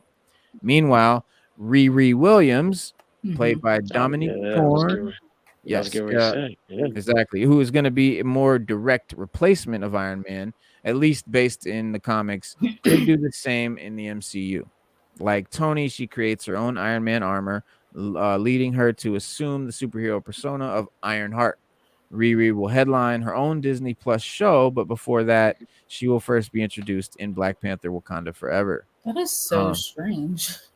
Yeah, Like I would think she would be introduced maybe in Armor Wars and then go from there. But it'll be interesting to see how she fits in that movie. Well, in the comics, she was introduced. She built her own. She built her own armor. Yeah, spare parts that she either borrowed or scavenged. And, and Tony was so impressed that she did that, and her intelligence level that he gave her a scholarship and a job and let her build her own real suit. She pieced one together, and it worked. What's interesting, and to side it to what you were saying, like what's interesting is that both characters never got to interact with Tony before he passed away in Avengers Endgame. Yeah. Although Shuri was already an established player in the MCU before Thanos' invasion in Infinity War, she stayed in Wakanda working to remove the Mind Stone from Vision. And meanwhile, Iron Man went to Titan in the hopes of defeating the Mad Titan there and sparing Earth of any kind of destruction. But prior to this, Wakanda was still in isolation, so there was no chance of them meeting. Meanwhile, Riri hasn't debuted yet, so there was, really no opportunity for her to share the screen with Tony. But that being said, Marvel Studios can always come up with a way to work around this by inserting Williams in previous MCU films the way they did with Tom Holland's Peter Parker in Iron Man 2. Spider-Man, and Jake Gyllenhaal's Mysterio and Captain America Civil War. So they inserted them. And I mean Black Panther Wakanda Forever. In the first Spider-Man, remember he was supposed to be, Tony was in that. But it was I guess it was before. It was supposed to be before or during or after Infinity War. Or they could just say, look, during the blip, that's what that's what Tony found her and Oh yeah, they'll probably do that. Yeah. I just hope it's not as bad as how they did Mysterio, how they shoehorned him into. Well, see, that's what I'm saying too. I'm talking about how they digitally inserted him. Yeah. I just don't want it to be like that because you could bring Riri in the blip. I mean, you could say, well, look, during the blip, that's what Tony found. Plot-wise, yeah. You can bring her. But I'm talking about literally digitally inserting them into inserted them into previous shots version. Within the MCU. Okay, because that's what they did with Mysterio, and they did that with Mysterio and Tom Holland's Peter Parker. Yeah. They put him in Iron Man 2. So, but Black Panther Wakanda Forever set images have hinted that Shuri will have interactions with Riri. Although the extent of Ironheart's role in the sequel is still tightly under wraps, but aside from setting up two possible replacements for Iron Man, seeing young, capable Black women would have a much bigger impact in the MCU moving forward. And this is especially true as Marvel Studios pushes for a more diverse franchise, because they certainly are everything is diversity. It's a big push. But all of it looks really good. All of it seems like it's going to make sense and going to be, not going to seem obvious or seem, pushed. You know what I mean? So I'm excited. And we got Doctor Strange, Multiverse of Madness, May 6th. Then we got Black Panther, Wakanda Forever, November 11th this year. And then next year, February 17th, we got the Marvels, Captain Marvel 2. And May 5th, we get Guardians of the Galaxy Volume 3. Not this May 5th, unfortunately. Friggin' forever from now, May 5th, 2023. And then Ant-Man and the Wasp will be July 28th, 2023. And then finally, Thor Love and Thunder, July 8th. Oh, you know what, though? This could be a typo, but this says Thor Love and Thunder release date July 8th, 2022. Yeah, that's this year. Yeah, Thor is this year because it's part of Phase 4. So, because I was man, but they have it on the list as if it's. So, I don't know. This later. This list is bad. So, hopefully, yes, we're getting Thor Love and Thunder this year. So, we'll get May. We'll get May 6th. We'll get Doctor Strange. That's coming up. And then July 8th, we get Love and Thunder. And then November, we'll get Black Panther. So, that's this year. She-Hulk. We'll get She-Hulk in there somewhere. Show. She-Hulk's a show. So there's a lot of. No, I know that. Show. No, I know it's a show. But I'm just saying. But that's part of Phase 4. Yeah. We're supposed to get an introduction to somebody And Miss Marvel is in July, so yeah, that's another one too. And Stu, you had sent me the trailer for it, which we can't really watch because I don't know why, but YouTube copyright. Yeah, like they blocked part of my show when we showed the Obi-Wan trailer. Oh wow! I literally got the video from YouTube. Yeah. Like why are so many other YouTubers allowed to show it, but I can't? If I show it, it's copyright infringement. Those other YouTubers aren't from Lucasfilm. Those are just it's on the I guess because it's on. Let me see. I guess because it's on another live stream channel. I guess because it's on another channel. No, Sada, I wouldn't even know. Said it. Because I think it's a live stream. Yeah, because when I would go live and I would try to do that, they would shut it down. So yeah I think it's just because it's live. Yeah, but you guys can definitely see the trailer. It's all over the place. But Kamala Khan, biggin, that's her power. Look, I'm gonna keep it a buck. I'm not like a fan. I'm not a fan. I just can't get with the power change that they did for the show. Like, me either. Yeah, well, they made her powers glow. Yeah, and they like made it connected to like a bracelet that looks like it's from Shang-Chi. So I don't. Yes. Oh. Yeah. Yes. She's not an Inhuman. I don't know. They're so afraid of Inhumans, but they are. Yeah, she's not an Inhuman. They want to stay away from Inhumans because they had bad luck with a show. It always sucked. It's gonna suck. And I'm gonna say it on this channel because I've been saying it since day one. Nobody cares. Nobody cares about the Inhumans. They never have. Black Bolt, though, I would love to see them put Black Bolt would be dope. Like, it's a shame. We got to get Black Bolt the Illuminati. Marvel rams the Inhumans down our throats. They tried whenever they were trying to replace X-Men. When it all gets big, they'll blow up. Everything will get big. Everybody be talking Marvel this. They'll be wearing T-shirts, socks, hats, underwear. They'll be, driving, putting them stickers on their cars, and then they say Inhumans, blah, and everybody's like, all right, but who cares? Yeah, like we don't care about the Inhumans. We never have. The comics have never sold well, and the movies have never been great, if at all anything able to watch. I mean, I actually went to the movies and saw the last one, the TV episodic joint they did. I went and seen the debut episode in the movie theater, and yikes! I'm sad to say, I felt like I got bamboozled, hoodwinked, run amok, led astray. Oh yeah, it felt like somebody. Yeah. She-Hulk, man. Which we can't show either. Well, I can show you guys what she looks like through some leaked concept art. So this is, let me pull it. Let me get it up here. Bing, bing.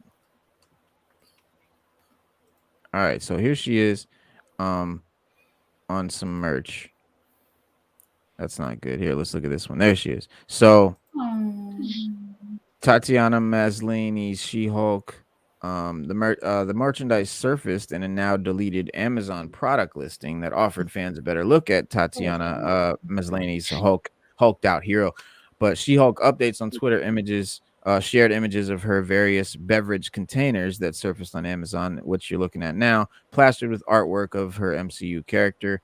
The art on the products gave fans their best look yet at Jennifer Walters, She-Hulk's alter ego, and her comic-inspired costume, which was teased last year in the first footage of Disney Plus series. But other products offered a proper look at the face of Maslany's character, with one of the cups unveiling a close-up spit image of Jennifer Walters and her green-skin counterpart, which you're looking at right now. Bruce Banner's cousin appeared on another piece of merch that shows She-Hulk sporting Jennifer's lawyer attire, which is also in the character's signature purple color. And product listings for these products have now been removed from Amazon, but this would not be the first time other products. Well, this would not be the first time that other products have leaked stuff from the MCU. I remember when the Loki show was going on, and they had just introduced the timekeepers, the three the 3 timekeepers, and no one had any idea about it being Kang. No one was talking about it being Kang. Like it was, everyone had kind of forgot about Kang.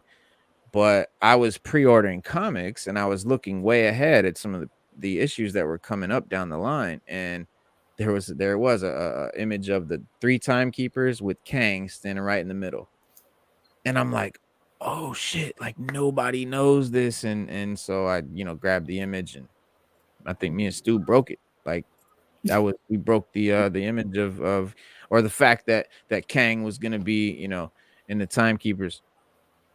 Like, yes, we spoiled shit, but we I think we cater to people that don't really care about spoiling or being spoiled. Like, we just want to know what it like. I gotta see it myself anyway. You could tell me about it all day. Right. Yeah, you could. Right. Yeah. I could. Yeah. It's just gonna make me want to see it even more. Exactly. I literally need to see it for myself. That's just how I am. I just gotta see it. Get those wonderful toys. Female Loki would be dope. Reno and Stu. Yeah, female Loki.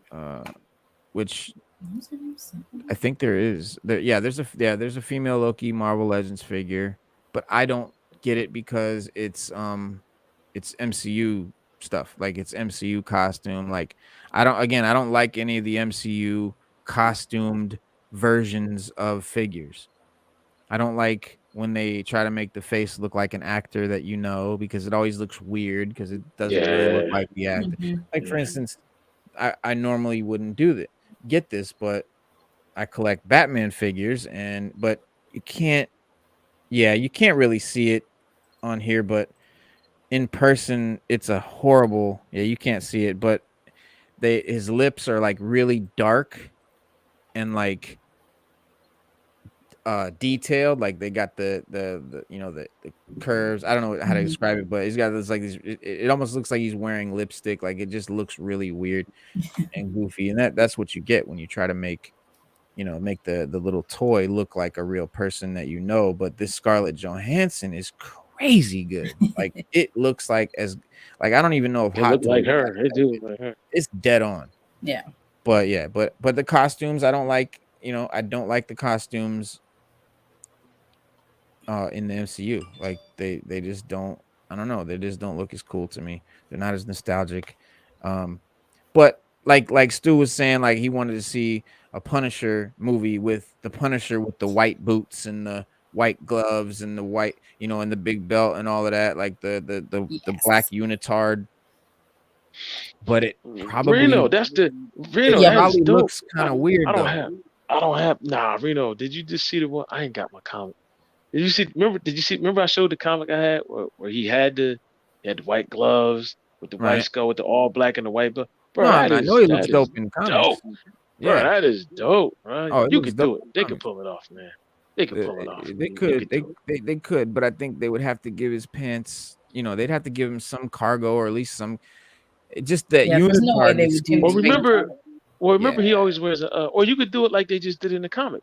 You put the body armor with the skull, and do the white gloves and all that. You could do, because he normally always wears some type of body armor. There is a body armor under there. Like, he doesn't, he doesn't really go. But without if you look at the normal comic version, it's skin tight like unitard, with like a white belt, white boots, white gloves. Which it looks cool. It looks really cool in the comic, but when you put it in live action, and I know and I understand that Marvel and DC, like, when you try to make some of these some of these costumes aren't even possible in real life. Yeah. Like, the way some of them are drawn, like, you could draw them, but you can't make a mask that really looks like that or functions like that. You know what I mean? Or it just doesn't work right. It doesn't look right in live. And I get that 100%. But they could do better. I think they could. Because instead of just they totally change it. Like, they could make it alter a version of it instead of just basically completely making it different colors. They do like complete. Yeah. Sada, you have a question? I do. A female Raven would be cool as hell, Miss Sada. Do you agree? I thought Raven was a female. Yeah. Is there a male Raven? But to answer your question, Raven figure would be cool. I'm aiming to get her as well. Yeah. Okay, he means like a female figure, like a raven figure. Yeah. Oh, a female Raven figure I would guess. be. Oh, that. Yeah, a Oh, raven that'd be figure would super. be Oh, hella that'd be dope. super dope. Yeah, that'd be. Yeah. Because her powers, like you could do so much with that in terms of Yeah, like Metreon. Yeah, she does this spell. Yeah, Azarath, What's she say? Azarath, Metreon, Synthos. Yeah. Sada, we are truly nerds. Sada, we are truly nerds. Hey. Like, I want her to say it in the show. She hasn't said it yet, but I'm waiting. I hope she says Azarath, Metreon, Synthos. Xanthos. You know, speaking of Teen Titans, bro, my favorite episode I watched it the other day was that Night Begins to Shine joint. That was the best Teen Titans ever. Bro, that was the best ever. Bro, Teen Titans Go. That shit was that show. No, you wait a minute. Hold time out, Miss. Oh, sorry. No, listen. Did you see Night Begins to Shine? Did you see that? Night Begins. Are we talking about Teen Titans Go? Yes. Yes, Teen Titans. No, I've never heard of it. Oh. No, I'm gonna keep it a buck. Like I can't do it. It's not that you can. It's not meant to. You can. Teen Titans is like, you know, the show is official, but Teen Titans Go is a goofy. Right. It's a kid show. It's not meant to be. It's meant to be goofy. They're unapologetically goofy. They're goofy on purpose. Like it's not trying to be cool, but they've got this one episode. Night Begins to Shine. Okay, maybe I'll check that one episode. Just watch that one episode. Okay. Just watch that. And then watch part 2. But I don't even know those two. They did 2 parts. I don't even know if she'll get it because she's not our age. I think there's something to do with being a teen or a kid in the 80s that really makes that episode dope. Like I think that episode was for us. Right. Yeah, I watched that with my son and I was blown away. I was like, yo, he was like, Dad, you see Teen Titans? I was like, nah, we wouldn't watch it. I was like, yo, this is great. Like maybe Sada and I apologize. Maybe you will dig because my son's 17 and he loves it. Like he got it 100%. But my son is 12 and he got it. It's like a throwback to 80s music, like 80s pop rock, and it's He's like about all 9 songs. Yeah, bro. they dress like 80, like they're like in the 80s. Are they in their 80s like garb or whatever? Yeah, and then they draw them in like anime style, like they're more like an anime 80s style. Yeah. Okay. It's dope. Like the way I'll they do that my son, one episode and then I'm gone. My son was 9 and he got it when he was 9. So Yeah. You would get it. You would like it. Yeah, you'll like it. You'll like it. Okay. I watch that one episode and report I'll do that back. one episode. Yes. Yeah, that's your there's 2 parts to it. And then Saturday, I will let you know what I thought about it. Yes. Yeah. I think it's a 4-part episode. I think it's like season 4. It's at least a 2-parter. Okay. So I watched that. Well, it's a 2-part series, but the first part I think is like 4 episodes, and then the second part is like the same thing, like 4 episodes. Okay. Because remember they're short. Yeah, remember they're short. You know, remember when Night Begins to Shine, it's only 2 episodes. I thought it was more than that. You're talking about 8 episodes. No, I thought it was more than that. You know, I thought it was. I remember. Nah, You might be right. No, you might be right. You might be right because it was I know it was a. Here, look it up. Yeah, I'm looking it up now. I know when I first seen it, they did like they didn't do the whole thing. Like they showed Cyborg on the horse, and then the episode ended, and then we got the next one, and then they fought the dragon. Remember they fought the dragon?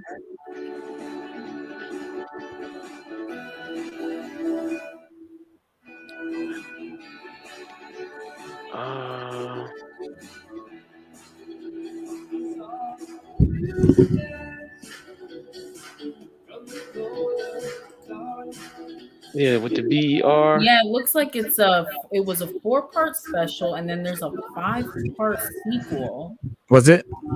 Yeah. I told you. It said it was a 4-part. It was like 4 parts. Yeah, and then remember they fought the dragon. 5-part sequel. Yeah. Remember? Yeah, because remember Reno, they fought the dragon. The first part was Cyborg. You know, they were being kind of silly, and then he took them to the world. They listened to the song, and then they got captured. And then remember, he tried to go save them in the second one, and then the third one, the dragon caught them, and then the fourth one, they defeated the dragon. And then they did the sequel. It was kind of like the same thing, but they went and recruited CeeLo Green and somebody else, and then they went and fought. Then they went and fought the dragon again, and they beat him, and they had a new song. Rise Well, Up. I definitely can see them making a sequel because it was so popular. Like this episode blew up as easily their most viewed and loved episode. Wow. But It I is. had no idea it was like what you're saying. It was 4 episodes and then the It was sequel 4 5 episodes, bro. episodes. Yeah, Yes, and then a sir. 5-part sequel. So that's Yes, 9 sir. in total for the whole thing. Man, Yes, maybe sir. I haven't even seen it Yes, all. sir. Can Stu Dog get his props, please? Stu Dog, that's you 100%. You got that one. You got Thank you. that. Now, only Yeah. reason why I'm gonna be honest with you, only reason why, Reno, because I'm gonna be honest with you, I must have watched that joint like 100 times. I feel you because I watched it a bunch of Yeah, times. no, I did. I watched it a lot because it was on demand, and so like I would watch it. Like I just kept watching it until they took it off of there. That's the only reason why I watched it a lot. Because when you go on YouTube, you can't find it. Like you can't find somebody that how you can find people put everything else up. You can't find that on YouTube put up nowhere. Like the whole joint. Yeah. I've never found it. I found a part where they'll be riding a motorcycle and they'll you mean like the whole episode? Yeah, like all the of whole it. episode. Yeah. I've never found that episode. There's definitely parts of it on YouTube, segments, like they definitely showed sections of it. Yeah. There's like a 5-minute one where they fight the dragon. If I could buy just those 4 episodes, I would do it. It's worth it. Shoot, they probably could, since it's such a big special, they might package it like that. Like they have that first part and then the second part, since it's a 4 episode, and maybe. I don't know if they do, but yeah. But I'll check that out. I'll check out that. Yeah. Like the one where Cyborg is like does the thing like this guy. He puts the tape in his chest. Yes, yeah. Mm-hmm. Yeah. And he keeps playing the same song over and over, and the Teen Titans get upset. They be like, Robin's like, why you keep listening to the same song? Right. He was moonwalking and everything. Yeah. Yeah, they were annoying the hell out of him. They just kept playing that song. But he was like, it's so good. Like, y'all don't understand this song. It's so good. And then I forget what happened. He brought them into it somehow, or he got them into liking it. Yeah, the song. Yeah, and then they all went into the world. Yeah, he was riding his motorcycle. World. Yeah, it was riding the bikes. It was dope. Yeah, it was dope. I was like, wow. And then he had the horse with the wings. He had the sword. It was good, man. It was good. That was a great episode. And I like my son was probably how old's your son now, Stu? 12. He was about 9 when it went down. Oh, really? Something like that. I think my son 8 or 9. Probably like, because I think when it first came out, when did it was season 4? It was season 4. 2010. No. Let's see something. Fuck, I'm talking about. Let's see, season 4. So that would be. It says the 4-part special aired on July 10th, 2020. Is that correct? Mm-hmm. That's what I'm getting here. No, I don't think it was 2020. No way. Nah, I couldn't have. Nah, it wasn't 2020. Maybe I'm looking at something else. Maybe the new one. Yeah, but you're right though. It does say episode aired July 10th, 2020, but that got to be the second one. It says chapter 1, mission to find the lost stems. Bro, that was not 2020, bro. Oh my god. Nah. It wasn't, because I lived somewhere else. Yeah. I know. Yeah, it wasn't. I've lived in this house for 2 years. I wasn't in this house when that went down. I don't think I was. I don't think I was here either. When that went down, I really don't. This is some goddamn Berenstain Bears shit. But y'all don't know about the Berenstain Bears? About the Mandela Effect? No, whoa. Wait. You telling me y'all don't know about the Mandela Effect? No, sir.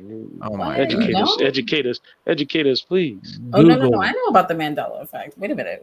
Okay. Educate. Okay. I was going to say Google. But okay, so Stu, the Mandela Effect is, and here's how they sort of base. So you remember the Berenstain Bears, right? Right.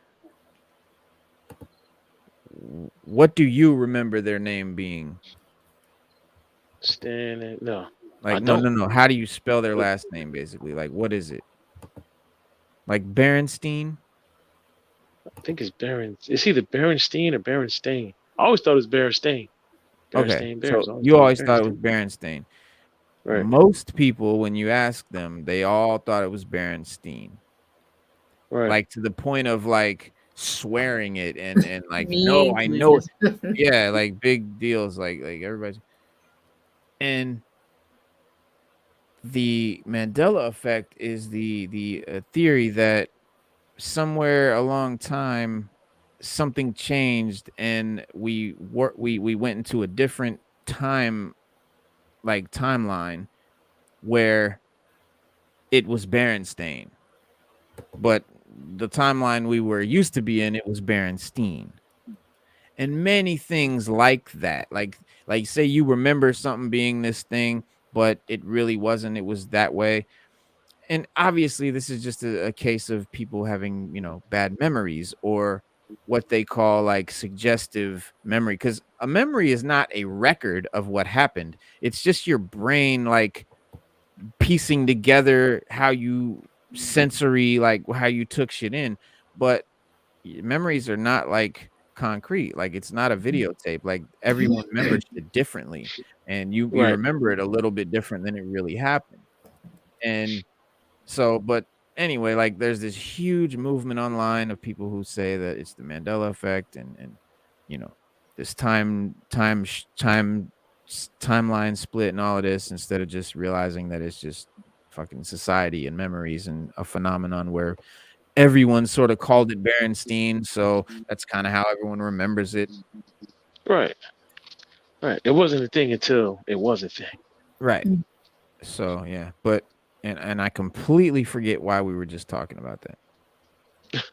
Like, why did I even? Because we're okay. Teen Titans. Teen Titans, like I know it did not air in no 2020, but here it's 2013.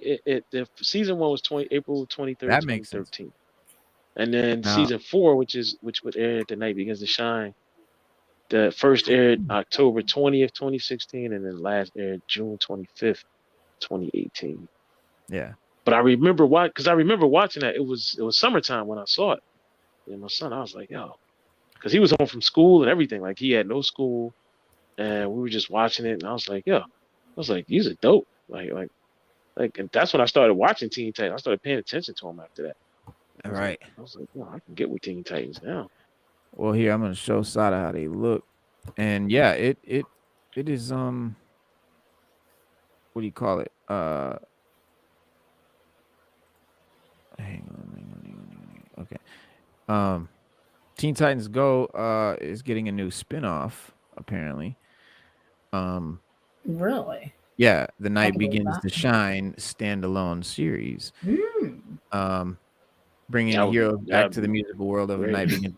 Yeah, that'd be great. Like, I would be down for that. Cartoon Network and HBO Max announced that the hit animated series Teen Titans Go will get a new spin-off series. The show will see the 5 teen heroes travel back to Night Begins to Shine, a music-filled land featured during the original series run. A teaser of the upcoming animated collaborations between the two Warner Media companies offers a sneak peek at the show. I will try to show it to you guys, so check it out. It is a little sneaky peeky. Here we go. And like 7 buttons I gotta press to make this happen. There it is. Let's see.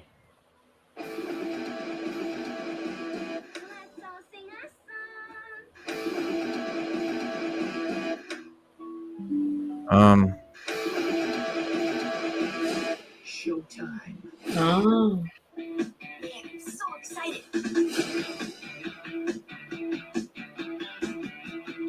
I'm Batman.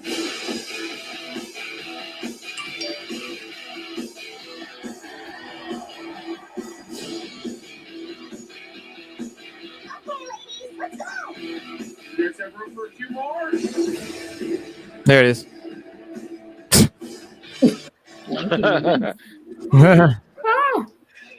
There it is. That wasn't even it either. Yeah. Is that Miles? That was Harry Potter. That was Harry Potter. Yeah. That's Shazam. Yeah. That's Falcon. That's Falcon and Dynamite. everybody collabs with Scooby Doo.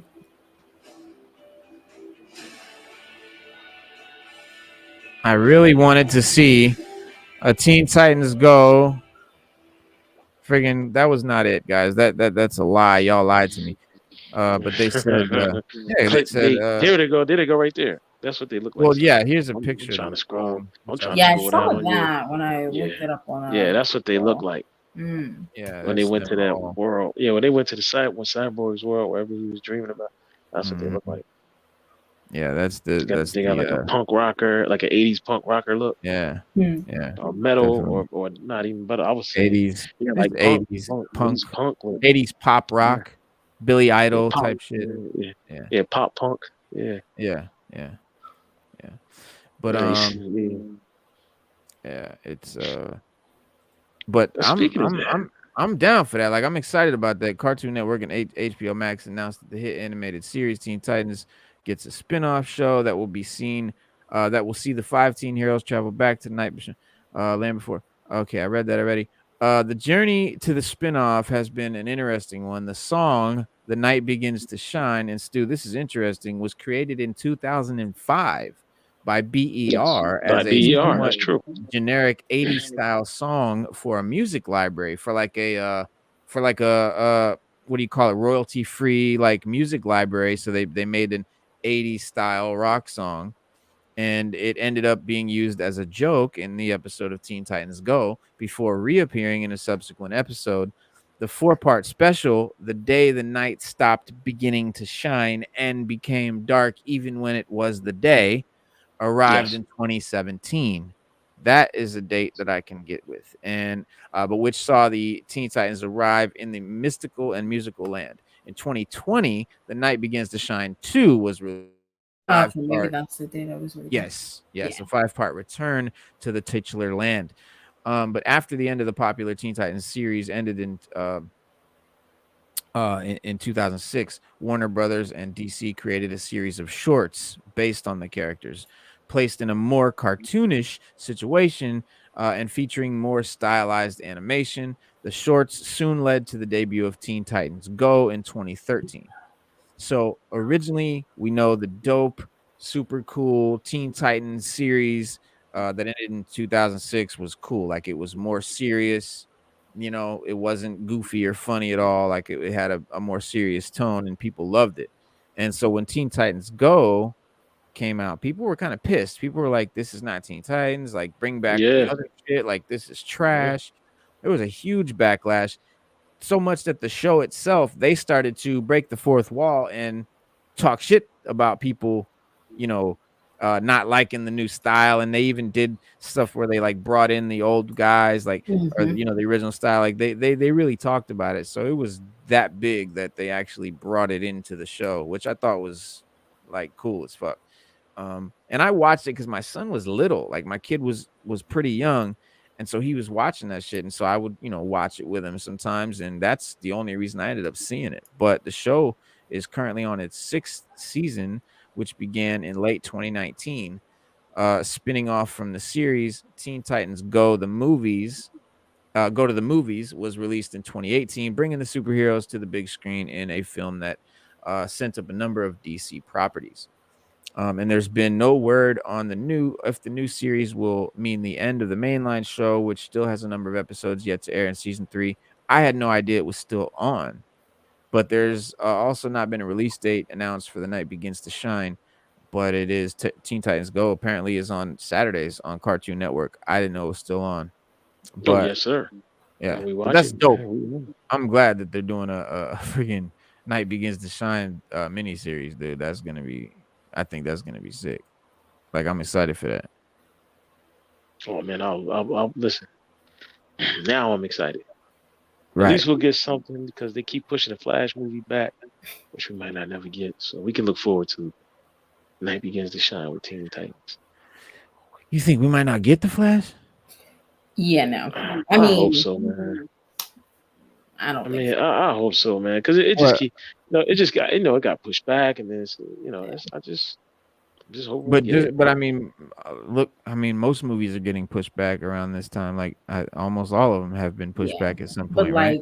this movie in particular has been in hell for so long. Like we've been teased with it and they take it back. We tease with it, oh, we're gonna get Cyborg, take it back. Tease, take it back. And now it's getting pushed. So, and this is supposed to be the one that, you know, they do the soft reboot of the DCEU with this film. And it's getting pushed back. So I don't know. That's cool though, a soft reboot. So that means like doing stuff as far as like kind of like how they got the Batman is the new Batman kind of thing, like changing it. I don't know, because the way they want to do it, they want to pick and choose elements from the Snyderverse and the other films that were in that slate to add to this new line of like DC movies. And it's like, well, you can't really do that and then say it's a multiverse. Like, you know, if it's going to be a multiverse, take it all in, you know? But I don't know. So we'll see. Yeah.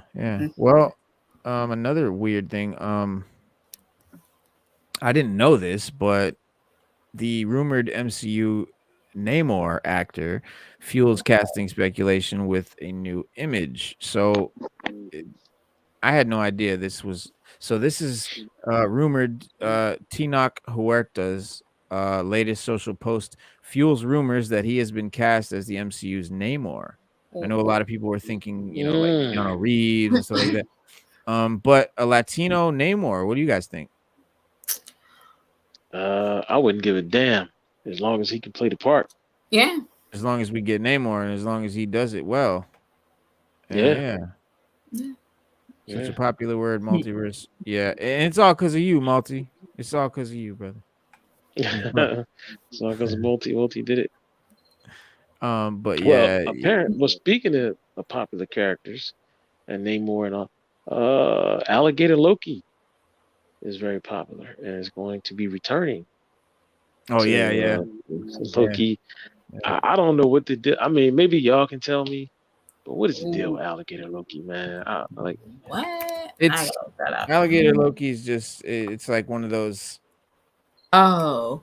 It's like one of those things that like just caught popularity. It's like a meme thing, you know. Like the Baby Yoda. I feel like silly. It's like on that level. Yeah, maybe. Yeah. But I mean, Yoda's a little different because it's Yoda, but I think the fact that more along the level of like Frog Thor. Yeah. Like it's a silly fun thing. But it was, you know. Now, did they ever do a Funko Pop? Is there a Funko Pop of Alligator Loki? Not that I know of. Frog Thor. Frog Thor, I think. Yeah, I think there is. Maybe. I think there is a Frog Thor, but I don't think there's a what do you call it? But yeah, because they did a lot of Frog Thor stuff. But yeah, Alligator Loki, man, it was I thought it was dope in the show. I thought it was funny rather. But as far as it went for me, but as production for Black Panther Wakanda Forever began, reports started to circulate that the actor Tinoch Huerta has landed the role for Namor the Submariner in the franchise. No official word yet from Marvel Studios at this point, but a brand new image that is further convincing the public that this is actually the case. Was just something he posted, obviously him in front of a Namor. So, I mean, like you said, Stu, if he can play it, like, but you know, we're gonna get a shit ton of backlash and people are gonna be complaining and race swapping characters and all of that. But it's like you said, man, if they do a good job and it looks dope and it works, why not? Because I don't think Namor's race is like pivotal to his character, unless I'm mistaken. I don't believe so. He's Atlantean. He's Atlantean. He's Atlantean. Yeah, so I don't think it really matters. We don't know any Atlanteans. We really just don't know any Atlanteans. I mean, granted, he's always super pale and everything. He's never been tan, but like you said, it's never been like talked about. He's not from like Ireland or something. Like he's from Atlantis, so you can't say underwater, right?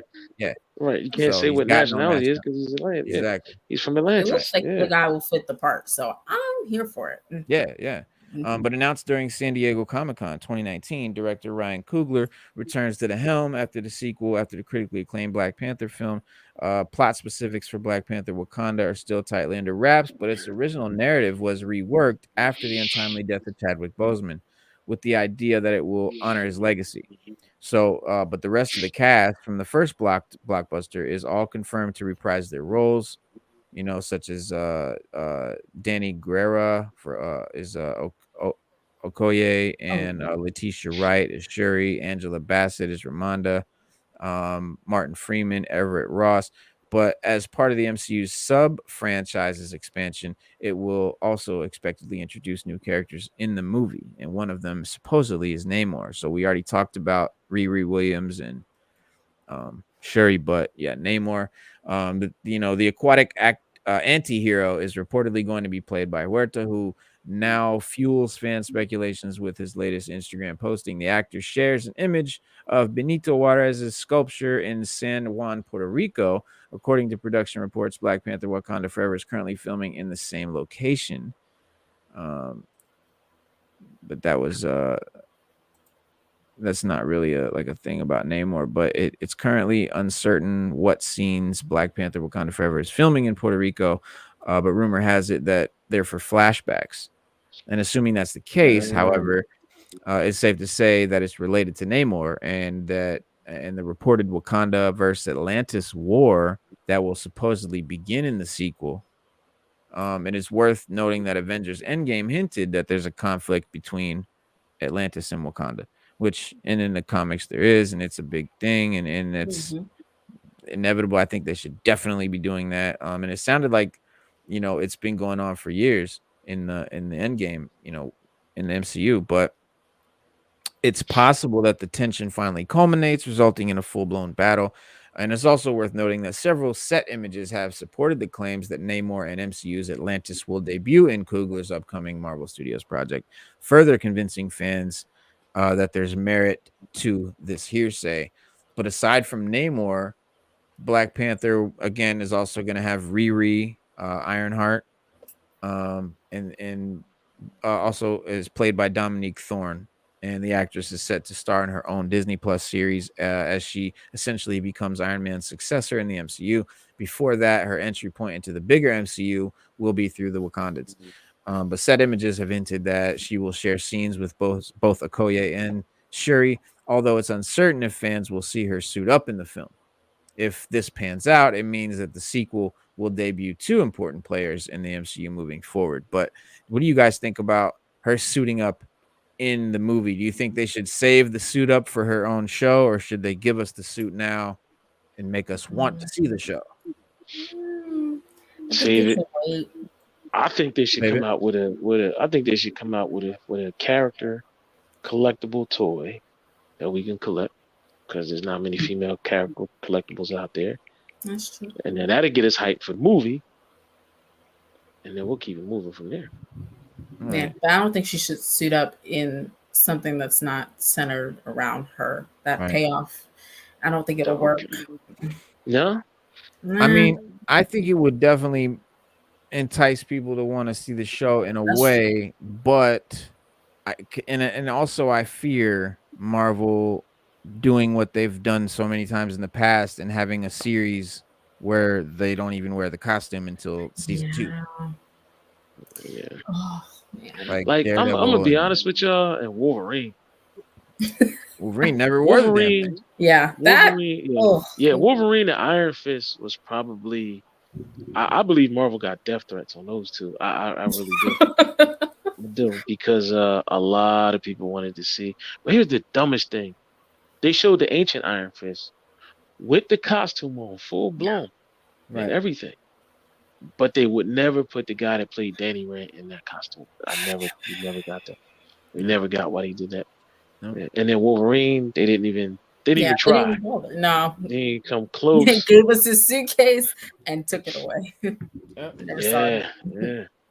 I mean, Luke Cage, he wore his original comic. Right, his 80s, like his 70s. Yeah, he wore his original 70s joint. But that was for like a hot second. But at least he wore it. I mean, at least he wore it, right?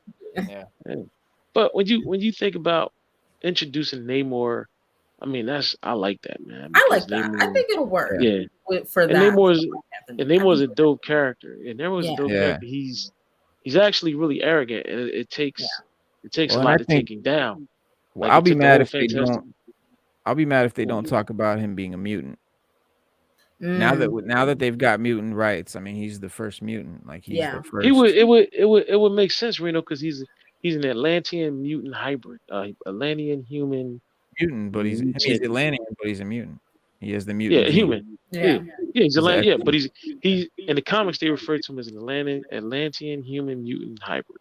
That's so many labels. That's his official. I guess they threw all of them in there to cover, but he does have the mutant gene. Yeah, and he is Atlantean, and he is half. I think he's like half human or him, but they say he's an Atlantean human mutant hybrid because I read a lot of Submariner comics, and I have quite a few of them. But he's very much like Aquaman. I mean, he can pretty much do almost everything Aquaman can do, but they don't really broadcast it until he needs it in the comics. His one weakness is he has, and just like Aquaman, he has to return to the water or get wet at once every 24 hours. Or lose his strength.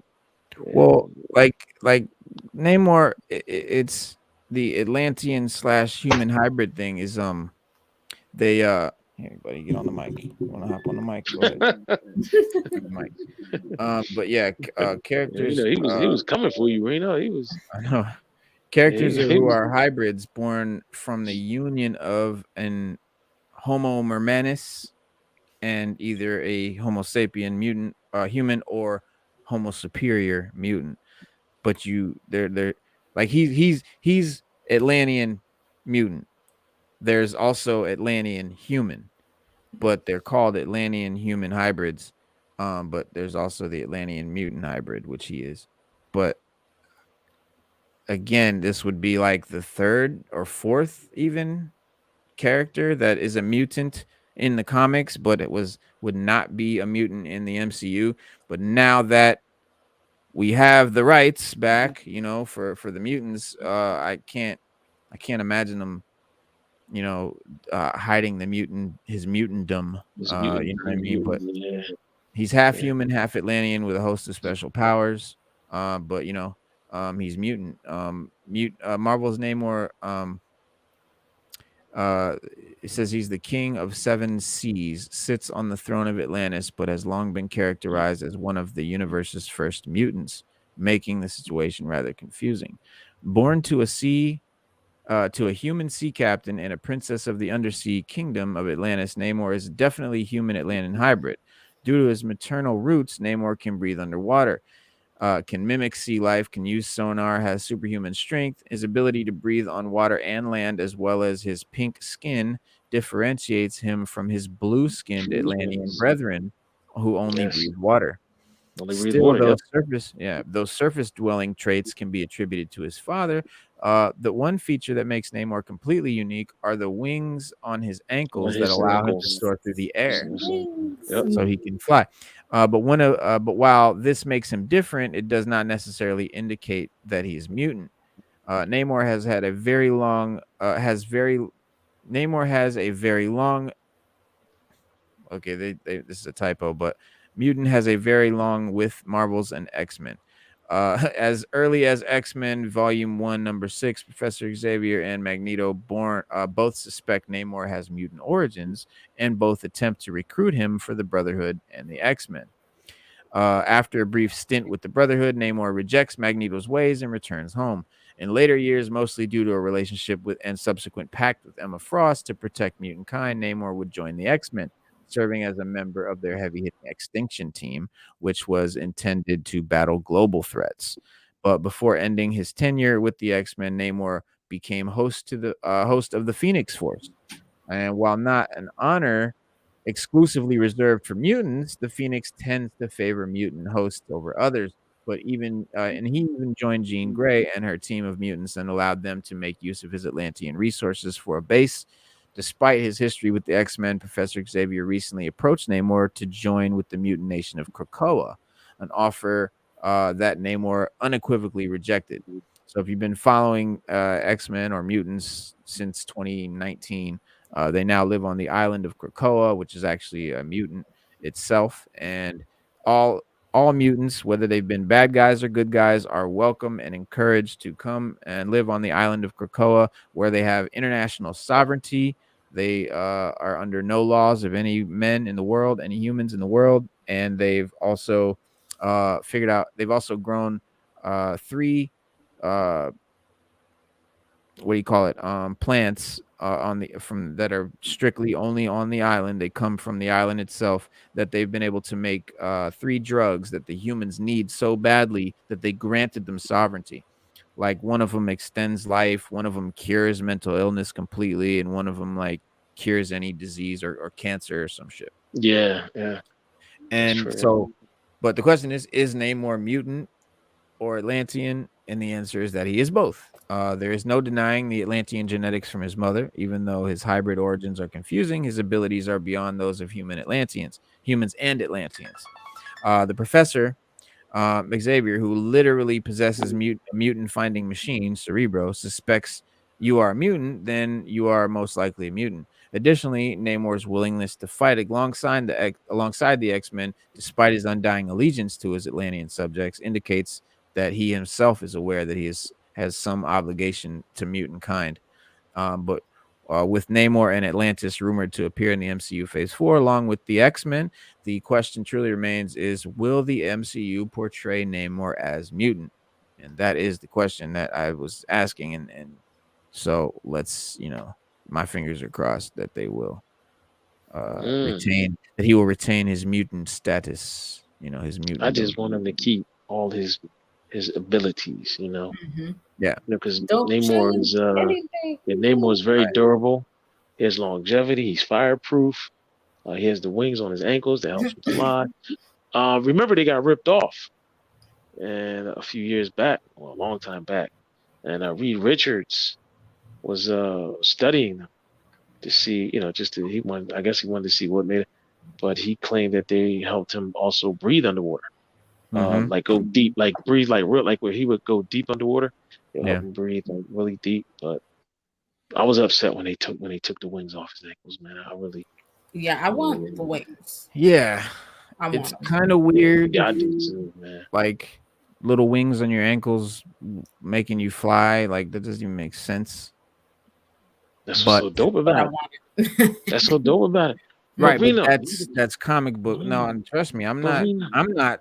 I have no problem with it. I think it's dope because to me, it's more like symbology. Like he's got these little wings that are there, but he flies. Like it's not, the wings aren't flapping and carrying him, obviously.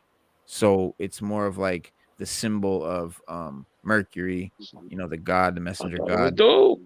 Yeah, it's dope. I mean, non-dairy creamer makes no sense, but we got it. Soy milk.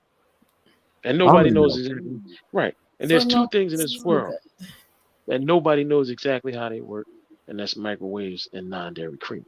We don't know exactly how they work, but we got it. It's like magic. They do what they do.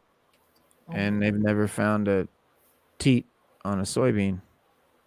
Never. If you have a hard pretzel, you put it in the microwave, it comes out soft.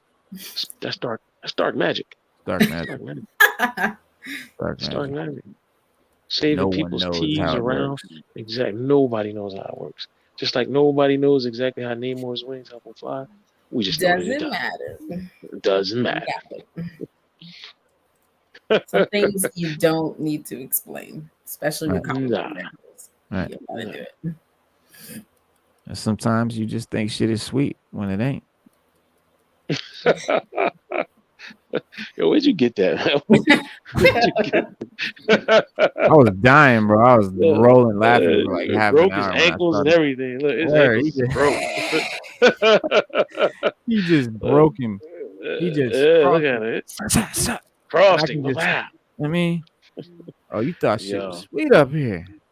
I remember my son showed it to me, and I just died laughing. Bro. I don't know what it was. I don't know what it is about it. It's so but yeah, man, it's exciting shit happening, man, in the MCU. Needless to say, this is definitely a cool time to be a comic book fan. Getting all this, like when we were kids, like we dreamed about the possibilities of this kind of stuff that we're seeing now, like movies that would be this good, and about our favorite, comics, and damn Jesus. But yeah, you know, like I think it's been said, like this, it's a good time to be alive. Like this is a good era in human history, and I think that has a lot to do with the MCU. Yeah. Speaking of MCU, a rare copy of Marvel Comics #1 from 1935 just sold for $2.4 million. Good God. Mm-hmm. Yeah, so and it was a 9.2. It was graded at a 9.2. Yes. Yes. There was also recently like a page. They were like another page, like $3 million was a page. They sold a page of a Spider-Man comic. I saw that. For Yeah. like $3 million, bro, for a fucking page. A page. A graded slabbed page. Good Yes. God. Now, I thought it was crazy. Like, dude, when I saw that they had sold a page out of Action Comics 1 for $500, I thought that was insane. Yeah. They're talking about $3 million somebody paid. I hope it's laminated in gold. Like, why? Like, they got money. Probably got the whole comic for about that much. Yeah, they just got money to burn. if you ever saw they the first Action Comics that I saw that sold for $1 million, bro, it looked like it was in a fire, and it sold for $1 million. I mean, now since then, I think like 2000, they found like maybe 2 or 3 more Action Comic #1s that were in like literally like perfect condition, way better condition than the one that's in the museum. Yeah. And I don't even know what those sold for, and they had to sell for more than $1 million. But that book was raw; it wasn't even slabbed or anything. It literally, the cover was burnt, like it literally looked like it was in a fire. And that sold for $1 million. That sold for $1 million. That was the first comic book I ever seen that sold for $1 million. Yeah. But you might get lucky. You might dig out one. You might have a comic in there, $1 million comic in your collection. I don't even know. Nah, I know I don't. Give it time; it'll become $1 million. Yeah, maybe. #1 is still $50. Go figure. I'll never. For real, like you got. Comics like Something Is Killing the Children that just came out a few years ago, and that's $1,000 for issue 1, a grand, and you still can get Spawn #1 for about $50 or less. I saw somebody sell one for $20 the other day. Wow, bro. I wonder why Spawn #1 never as popular as Spawn is. Well, somebody said because well, someone said they made so many of them, like there's just so many of them. And that's possible. That's very possible. Like, the value of a comic has a lot to do with, the amount of them that are available. You know what I mean? Like that's where a lot of a comic's value comes from, is the rarity of it, the ability of someone to be able to find one, or actually get one or whatever. So. It stands to reason. It does. Yeah. It does. It's just, I don't know, man. I guess that's just the way things go. Because there's some comics you bought back in the day. You was like, man, this is the book.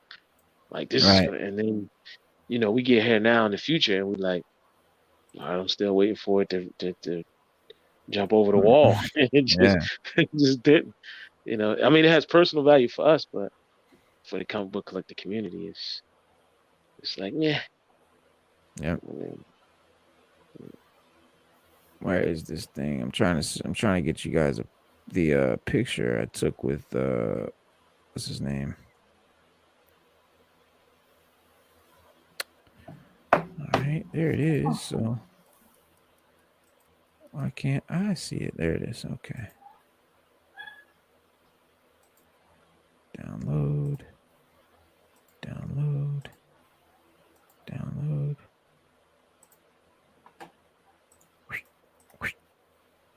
So yeah, what What do you guys got going on right now? What did you guys do over the weekend while I was at GalaxyCon? We did a lot. Me and Sada talked about a lot here the other day. What did we talk about? We talked covered a about the lot. delays. We talked Yes, about we did. we talked about Young Justice. We talked about did we talk about Titans? I'm not sure. I think it was brief, but what? It was brief. Yeah, we got a brief talk about Titans. Yeah, what is your view on? Yeah, because we didn't get your view, Bruno, on the delays for the DC movies. Yeah. Yeah. Well. Yeah, I don't know. I have no idea why they're doing it. Like, if you mean like, what's my opinion on why I think they're delaying them? I don't know. I have no idea. Or do you think like what do you think is good for it or bad? Think like we were saying, like we think that people, if they wait too long, people are gonna just lose interest. Yeah. They're really, for some reason, DC's really pushing. I don't know why. I'm trying to figure it out. I've been scouring the internet. I don't know. DC pets. They're really big on DC pets right now. Yeah, like I'm really trying to figure it out. I'm trying to figure out what's up with DC pets. Oh, very nice. That's dope. Yeah, I'm trying to figure out what's up with DC pets. I don't know. They keep pushing it. They got a movie coming out. I think they have a series, like an animated series as well. Oh boy. Yeah, DC Pets is the thing right now. So I don't know what it is. I don't know why it's a thing. I'm not dissing it, but it just came out of nowhere and they're pushing it on us. Yeah. So DC Pets is a thing. I mean, but we get the Flash movie pushed back. I'm hoping that's not why. Like, I really hope that's not why. Like, if you guys, like, if y'all really push back these films for fucking DC Pets, you're gonna piss off a lot of people. It's not fair, because who cares about it? Like, who cares? Who's been waiting for DC Pets? Like, who's been, investing time and you know what I mean? Like really giving you guys like mad money and stuff like that over DC Pets. Nobody but your fan base, the ones who are spending boatloads of cash with you and talking about you, talking you up online and excited about your stuff is, we're excited about the movies, man. Yeah.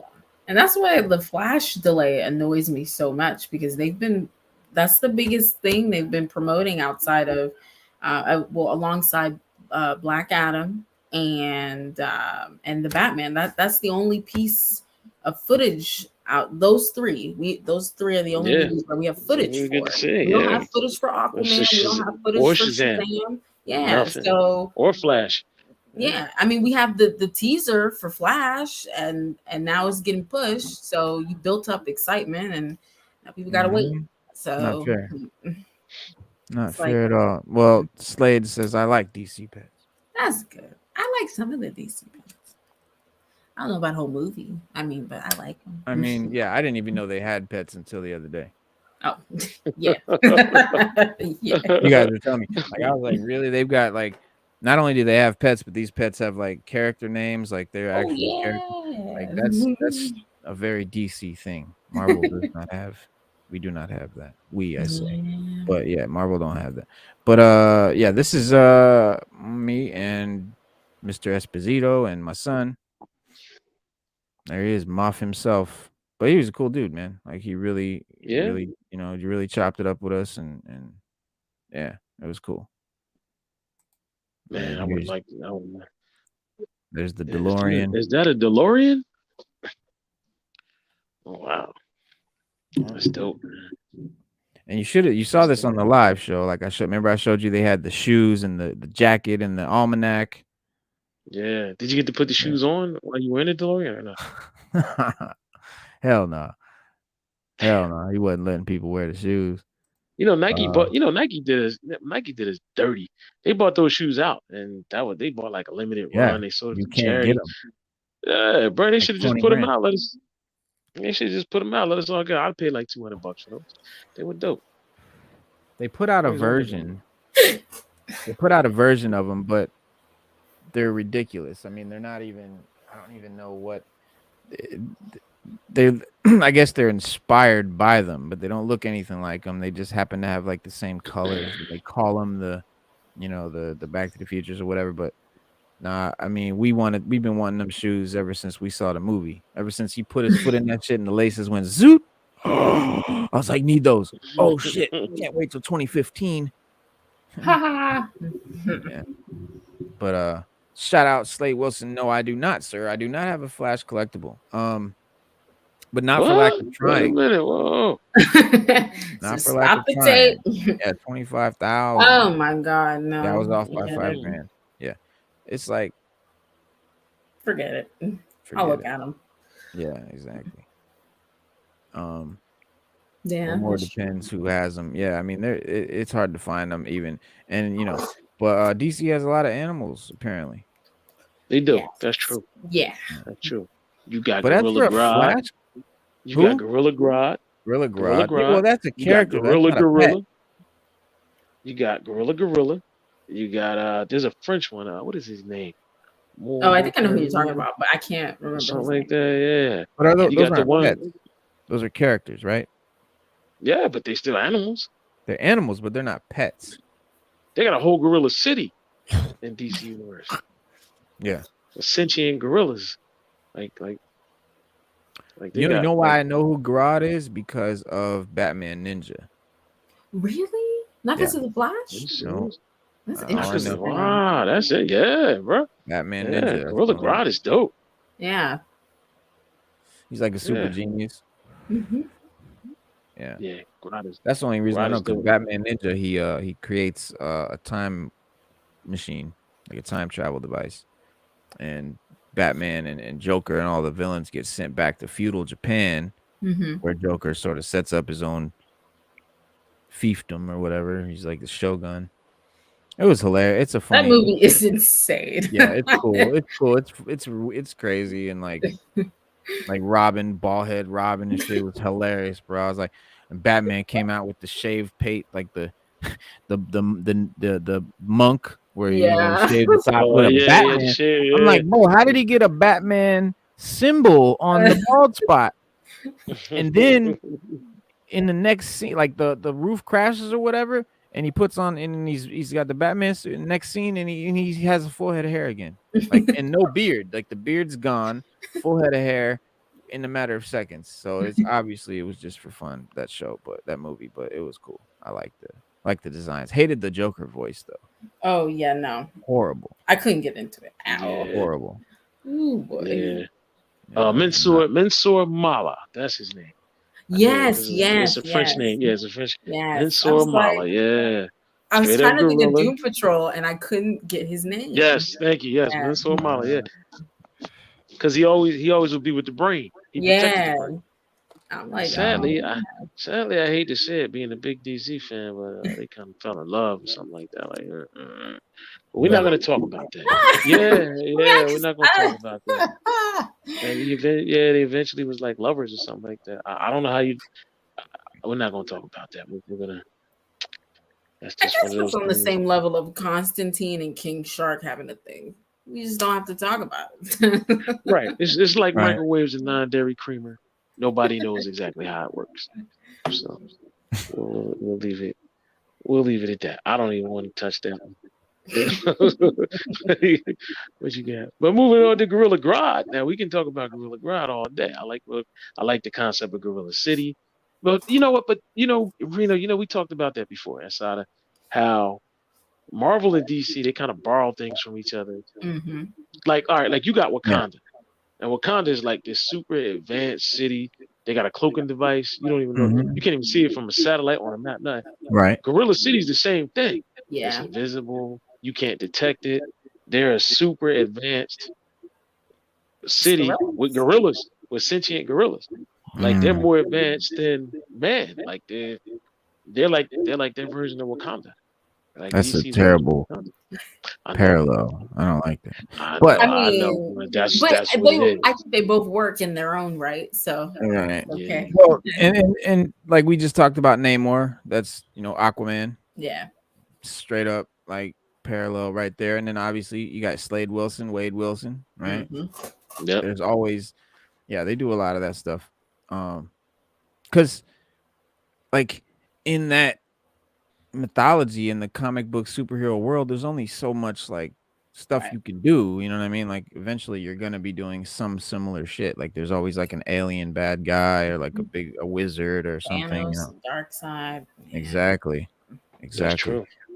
That's yeah, true. I mean Hyperion, Superman, right? Batman, like Moon Knight or whoever. I don't know. Always a parallel, but they Oh, and they're both in Africa. They're both in Africa. Oh yeah, that's right. Yeah, Gorilla City's in Africa. Gorilla City is in Africa. Yeah, wow. It's in Africa. I remember that. Yeah.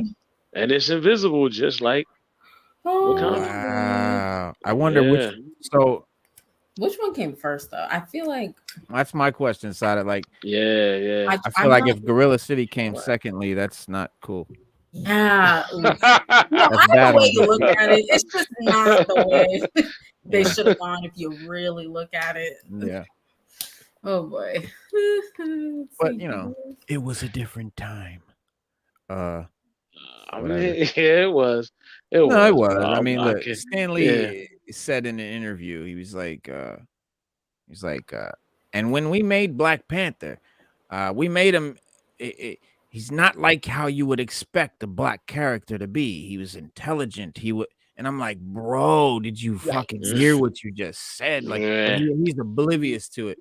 And like the Asian guy that was interviewing him was just like, oh my god, this guy's old as fuck. But yeah, it's a different time. What are you gonna do? Created. Too bad. 1966. So Gorilla City looks like it came first. It debuted in 1959, and then Wakanda was 1966. So yeah, but Gorilla City, their explanation for Gorilla City is the gorillas aren't originally from Earth. Green Lantern brought them to Earth by accident, and he didn't even know who did it. He just happened to bring them to Africa. Yeah, they landed in Africa. They had the cloaking device on their city, and the first person to find them or experience them was the Flash. Well, probably because he was moving so fast, he broke through the invisibility. He broke through the invisibility. I don't know, bro. I know Gorilla Grodd is one of his arch enemies. Gorilla Grodd, that's Flash, one of his. They go through it. Yeah. I see. I thought he was a Batman villain because of Batman Ninja. Gotta watch for those movies. They'll put all the villains in there, but not all of them are for bats. Right. No, not all of them for bat. Yeah. Right. That is a Flash villain, like Captain Cold. You know, Flash has a. He has a rogues gallery. Yes, he does. Yeah. People talk about Batman's rogues gallery, but Flash's rogues gallery is really, you know, they're dangerous, man. They like I know about Eobard Thawne. And now I know about Grodd. Who else? Like there's what else? The Top. There is the Weatherman. The Weatherman. DC is so on the nose with their names.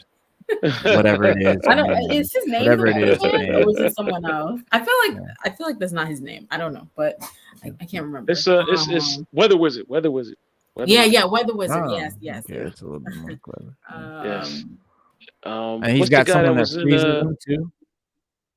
Or is that's Mr. Freeze? But there's another guy he's not Mr. Freeze, but he also has freeze ray guns. Oh, like you mean that's Captain Cold? I mean, that's Captain Cold. Freeze ray gun, but Captain Cold.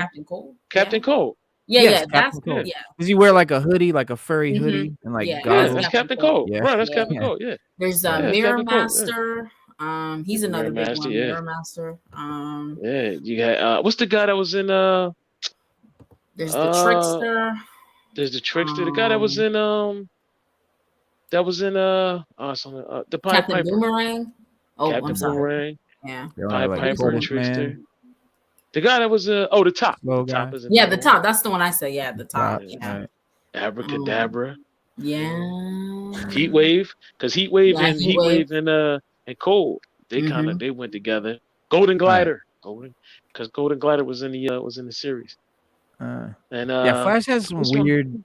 Yeah, they're called the Rogues, so they have the Rogues Gallery. Yeah, I thought that was, so that's not exclusive to Batman Rogues. No, that's all DC villains have a Rogues Gallery. It started with Flash, and then they did it with Batman. Really? Because his characters, because the Flash's Rogues Gallery, those criminals are very popular. Rainbow Rider, don't forget about Rainbow Rider. Oh, That was all the also on the people you're naming, CW. I've never They also heard of. named it. They named them in the CW. They did them all in the CW show. Right. All of them. Which I don't. Yeah, pretty Matter much. of fact, Golden Glider is Captain Cold's sister. Okay. That's actually his sister. So Flash had a Rogues Gallery, and Flash was actually, like you said, they borrowed from each other. Before Spider-Man had the Sinister Six, so all the Flash's enemies got together and said, "Let's just gang up on Flash." Yeah, and their group name was the Rogues. And the Rogues, Sinister Six. So it's like yes, but the Rogues had like they had like rules to the game. Like there was certain things you couldn't do, certain things you could do. Like there was rules. Like I'd be like, "There's rules to this." Like, they had rules. Like, and Captain Cold was the leader. He was like the unnamed. He was the leader, but official leader. Like he was the unofficial leader of the Rogues Gallery, and he made the rules and enforced them. Like you got a line, you got hit with the freeze gun and smashed your ass. Break your ass, man. But like people think of Marvel as being like the bigger one, but like Marvel is like the new kid on the block. Yeah, DC is the OG. Like DC was always there way before, like 20 years before Marvel, 20 or 30 years maybe, but at least 20 years before Marvel. Like they were the first company that made it big. So Marvel just like came out and just like went nuts and blew up and became insanely huge. But they took a lot from DC as far as that type stuff. But. And Flash has some weird, like a lot of Flashes. Some of his best villains are from the future, like Abracadabra. He's from the future. Dawn is Reverse Flash is from the future. And it makes sense. Like it makes sense to have stuff that kind of has to do with his powers. Like either it has to do with speed or time travel or something like that. And that's right. Yeah, that's typical. I think Abracadabra is from like the 64th century or something like that. But DC, I like the way DC did it because, all right, when you have Mixoplex, it's the Mixoplex. Oh yeah, Batman. They're literally from another dimension, but they don't use magic because they have like their science is so, like DC explains it like this: their technology is so advanced that to us it looks like magic. Right. It's actually not. That's not what gives them their powers. It's actually technology that they use to manipulate things and pop things out of thin air, or teleport you here and they teleport there. That's basically how they explain it. That's the same thing with Abracadabra. His magic wasn't really magic; it was just advanced technology. Yeah. Sort of like showing a caveman a cell phone, right? Or a lighter. Yeah, or a lighter. Yeah. He'd be like, "Oh yeah, oh yeah. You the man. Yeah, you the man." Yeah. So DC explains it like that, whereas like you said, Marvel, they just the mutant like Marvel, they're different. Like Stan would give the characters real human, and I don't mean problems like, I'm poor. It'd be like acne or like athlete's foot or you know what I mean? Some just really human thing that isn't like a big deal, but it's just something that real like kids would deal with. Like it was, and it would make them more relatable. Yeah. But like Peter Parker, Peter Parker had a hard time paying rent. Like that was like his biggest thing. Yeah, like he was always trying to get the perfect picture, and then J. Jonah Jameson would be like, you know what, I'll give you $50. Yeah. He'd be like, come on, man, I got these pictures of Spider-Man, and then he'd be like, $25. But he like, he'll be like, 25. Take it or leave where it. J. Jonah Jameson knew the pictures were worth more. Yeah, he just was trying to lowball him. Oh yeah. Yeah. So. Yeah, with Marvel, they hit that relatability, and you look at DC, you almost view them as like gods, like they're heroes and stuff like that. That was like their thing. I think that's why so many people gravitate towards Batman, because he's like not like that, but he's the most human. Yeah. Like DC, it's like they're superheroes, like they're you know what I mean, like they're larger than life, but like Marvel would be like they're mutants, like. They're people with defects, like shit like that, or like I said, just more relatable stuff that like, because Stan was like, I am bored writing this shit. Like this superhero, fucking everything is, it was just boring. Like he told his wife, he said, I went home and told my wife, like, I'm gonna quit. Like I'm not gonna do this no more. You're like, I don't want to, because if I write the kind of stories I want to write, they won't take them. And she's like, well, how about this? Since you're gonna quit, go in and give them the story you would write, that you would want to write. And if they don't like it, you're going to quit anyway.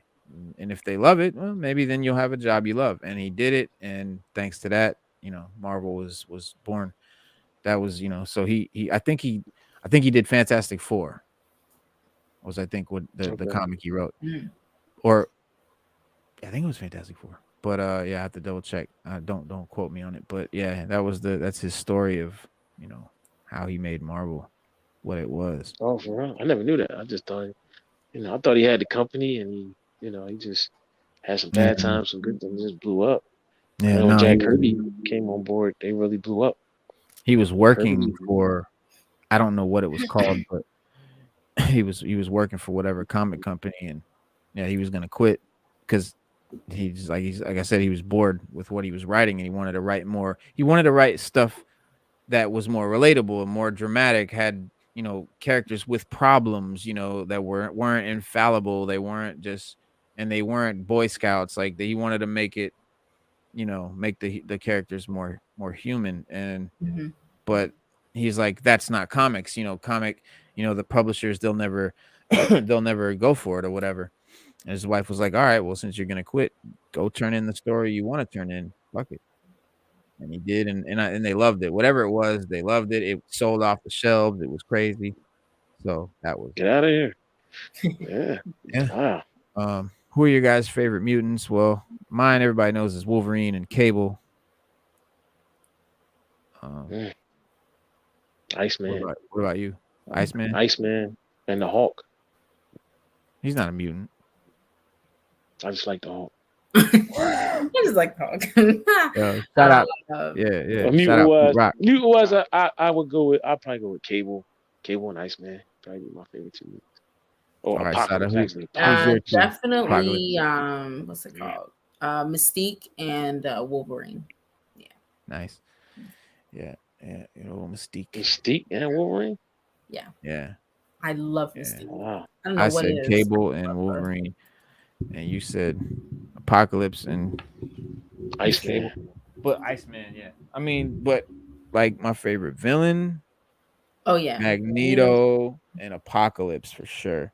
Oh yeah, Apocalypse. Yeah, I can go with that. I love Apocalypse, bro.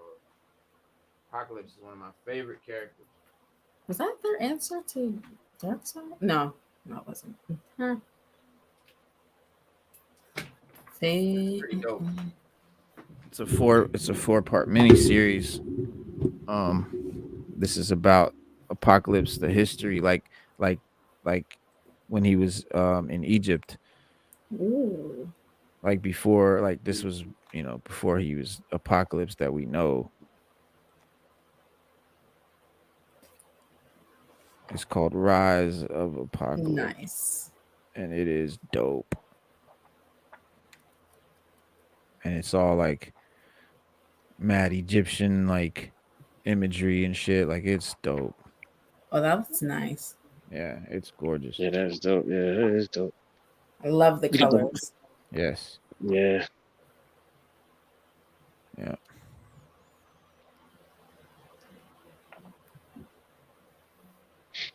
Yes, very vibrant. I like that. Mm-hmm. Yeah, all the way through. Like,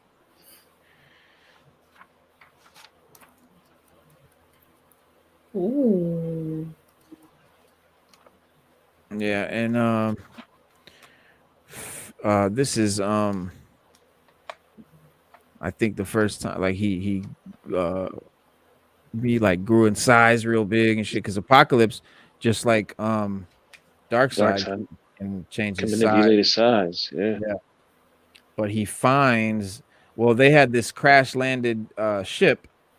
The Egyptians did. They knew where it was, and like that's where Apocalypse, he found it. Like he went in there, and that's where he gets a lot of his all of his technology, and like some of his powers and stuff is by merging himself or infecting himself with this Technovirus. techno shit. Yeah.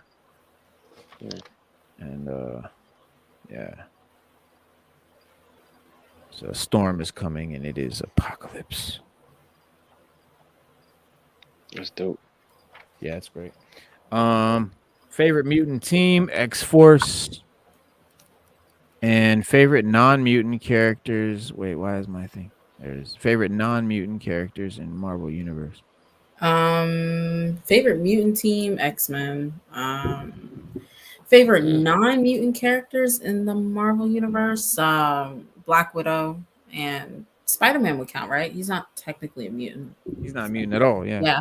So Spider-Man and Black Widow. Yeah. Okay. Stu, two non-mutant characters favorites. Two non-mutant characters favorites.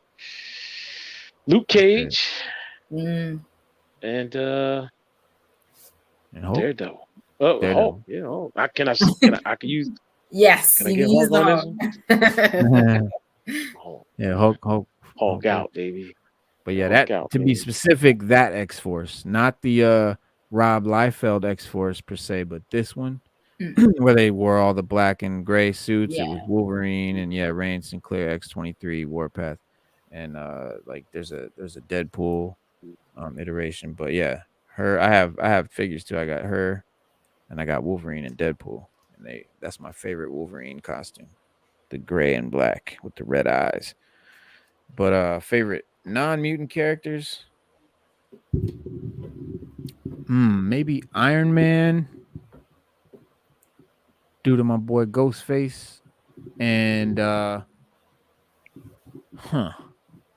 looking at the my poster with all the characters because it's hard. Yeah, I don't know, man. Shit, I like too many of them. Like you got Moon Knight, like Ghost Rider, War Machine, fucking. Who else? Yes, Silver Surfer is one of my favorites. Oh, yeah, I love Silver Surfer. Bro, Silver Surfer is like iconic, man. I knew back in the 80s and the 90s, I knew people that went crazy. They were crazy about Silver Surfer. They thought he was like the coolest thing ever to hit the pages of a comic book. Yeah, his design in the Fantastic Four movie, that sequel, probably the only redeeming thing about that movie because he looked great to me. That was the only good thing about that movie. Peace, Herbert Carpenter, peace.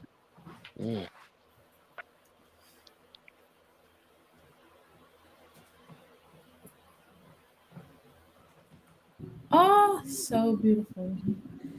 I love this one right here. It's a dope cover. That is Silver Surfer number 50. No, Silver Surfer number 1. Sorry. Silver Surfer number 1. And but it's probably an 80s one. 90s. Let me see.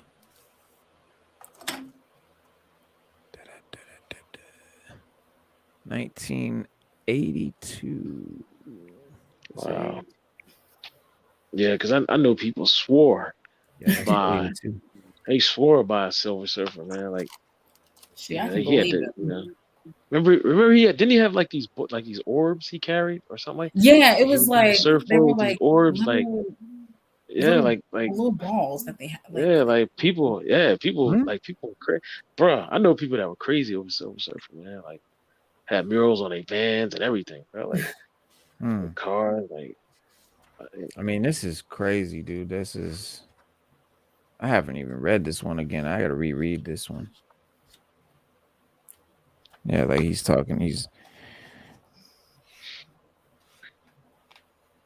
think this is like his origin. There's Galactus, one of my favorite characters, also one of my favorite oh, there you go. So that's a good question. Favorite galactic character in Marvel Universe?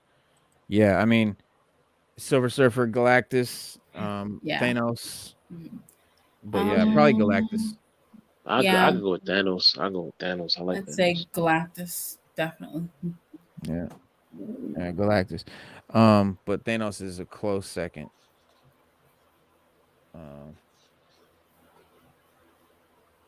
But yeah, it's crazy. Look at that. That's gorgeous. That's amazing. Yeah. That's a cool shot right there. Ooh. He's so great. Look at that. That's dope. Yeah, look at that. So great. And he had a surfboard and flew through space. I guess that is cool. That's all you need. And there he is with the Fantastic Four. It's like Galactus is coming, y'all, and he's not gonna be a puff of fucking smoke. Oh, please. Yeah. Come Damn on, man. You got to get the budget. You got to go get a little bit more money up and make it. And just I don't even know why they even bothered. Like, even if they just did the head, like even if they just did his head, showed his head looking. Yeah, I would have been happy. Like, they could have just did the helmet. That's it. You know. That's it. Yeah. You have to do a cloud. Yeah. I don't know what the what do you call it? The justification was for it. Budget cuts. They said they didn't have enough money to do the CGI. Oh boy. It's like come on, bro. But you could have found that. Like you could have squeezed that money out of somewhere, dude. Yeah. But how much more? Use them, I mean. Yeah, that was the word on the street. Word on the street was that the CGI was very expensive, and that was within the budget constraints. That's they could have just taken Dr. Doom out and then use that money for Galactus. Save some of that. Save some of that Doom crap. Yeah, we already had definitely. Yeah. But like look at these. Like this, it's so nostalgic. Like this classic. Yeah. Classic. He's another interesting one. Mephisto. Yeah. But yeah, this was for 1982. This was a really cool ass like comic, the way it's drawn up and everything.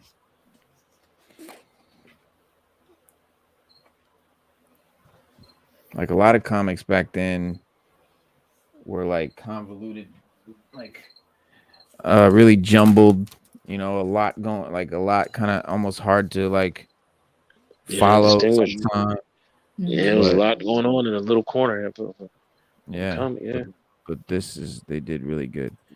Favorite magic based character in Marvel? Strange. Yeah, you got Doctor Strange, Dormammu. I don't know if Ghost Rider, Mephisto fall in that category. Yeah, but Ghost Rider would be. Ghost Rider would be. Yeah, you could put Ghost Rider in there. That's a Ghost Rider for me. For sure. Yeah, I like Ghost Rider. I think Ghost Rider is dope. Although I don't like the fact we had Nicolas Cage play him twice and just ruin it twice. It had him in Agents of S.H.I.E.L.D. for a hot second. I don't know how he did in that. I'll take Robbie Reyes. I'll take. Because I didn't watch it, so I have no idea. I don't like Robbie Reyes. I like Johnny Blaze. I don't like Robbie. It's Johnny Blaze. No, I want Johnny Blaze, but listen, I want him. Reno, I want him. I do, but and Robbie Reyes drives a fucking car. He's supposed to be a rider. Like they rode horses, they ride motorcycles. This guy drives a car. Like it's too big. But young kids like Fast and Furious, and you can sell that. Yeah, no, Robbie Reyes is crazy popular.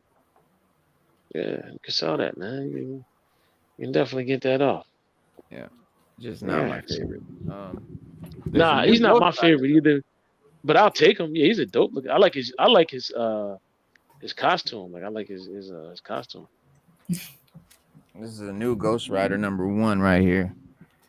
Scotty Young. I love Scotty Young. Yeah, I like that artwork. You seen that one, Stu? That's Scotty Young? Yep. I just noticed just now that he's riding a Razor scooter, not a motorcycle. Oh, yo. Dope. I see that. It's a fucking Razor scooter. That's cool. That's definitely Scotty Young right there. But Ghost Rider has been Robbie Reyes for some years now. Yeah, quite some time.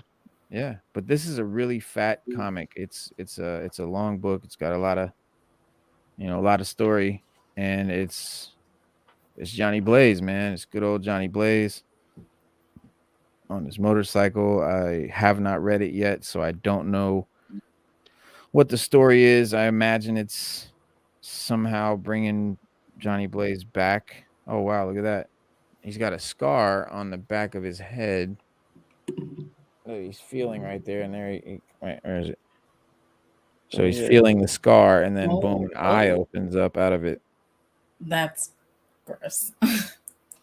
See that? There's just his head right there. He's like, that's the scar on the back of his head, and then a fucking eye pops out. Let me blow this up for y'all. You got to see this.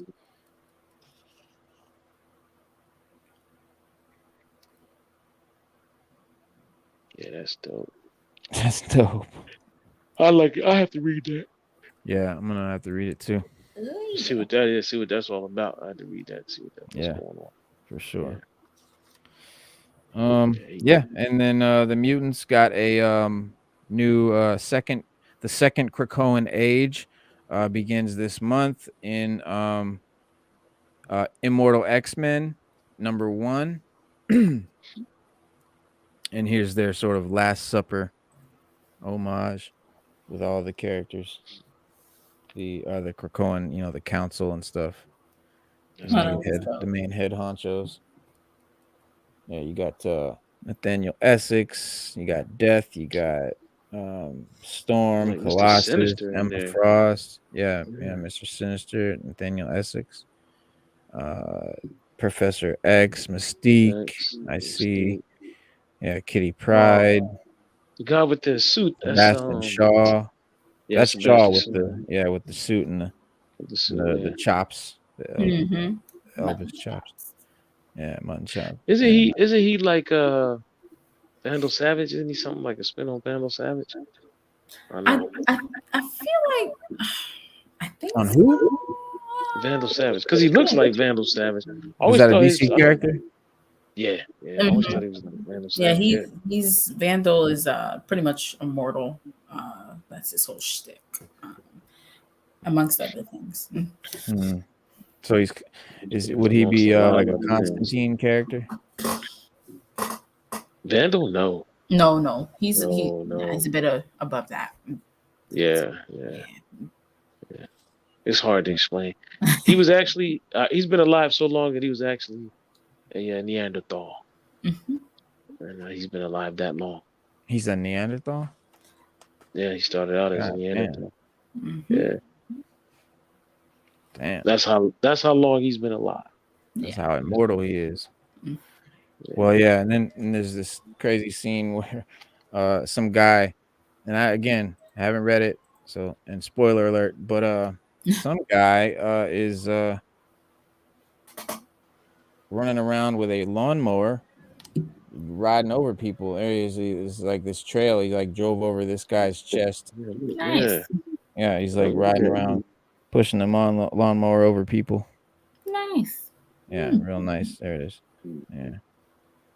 So, but who knows? Maybe he's possessed by the devil, and Johnny Blaze has to save the day. Yeah, there's mad demons in here. Yeah, okay, so he's like seeing demons and shit, Constantine style, talking to demons. But yeah, some cool artwork in this one. And like I said, it's a fat book. It's a $6 cover price. But yeah, check it out, man. If you guys have been missing Johnny Blaze, like I have, it's a good return of the man, the Iron Lung himself. Yeah, man. Speaking of Johnny Blaze, hopefully we get Method Man in the MCU when the mutants come out as and a new album. And a new album too. Yes. Got an album. Because I know RZA just dropped with DJ Scratch. That was dope. Yeah. Hopefully we'll get some new some more new Wu-Tang member albums. Always looking for a new Ghost and Ray album. We know Ray's got what? Cuban Links 3. Yeah. Ghost just dropped the album maybe a year ago. Mm-hmm. So he should be dropping soon. Yeah, that Ghost Rider was decent. Okay. I'm gonna read it tonight probably. Yeah. Yeah. Well, what time is it? I know you got to go to work. It's been 2 hours and 45 minutes, folks. We have had a hell of a show. It's been great. It's been fun. It has been a blast. And it was a pleasure as always, Sada and Stu. So don't forget to catch us on Wednesday at 6:30 p.m. Eastern Standard Time, Saturday 6:30 p.m. Eastern Standard Time, and again every Monday. So there you go. Please, if you are in the chat right now, leave a comment. We are starving for them. I don't know why people don't comment on our show. Leave a comment. Like, it does something for the algorithm. So help us out. When you leave a comment. You don't even have to say nothing profound. You could just say thumbs up. You just whatever. Just leave a comment for us. We appreciate it. And we will see you guys Wednesday. Bye. Peace. Peace out.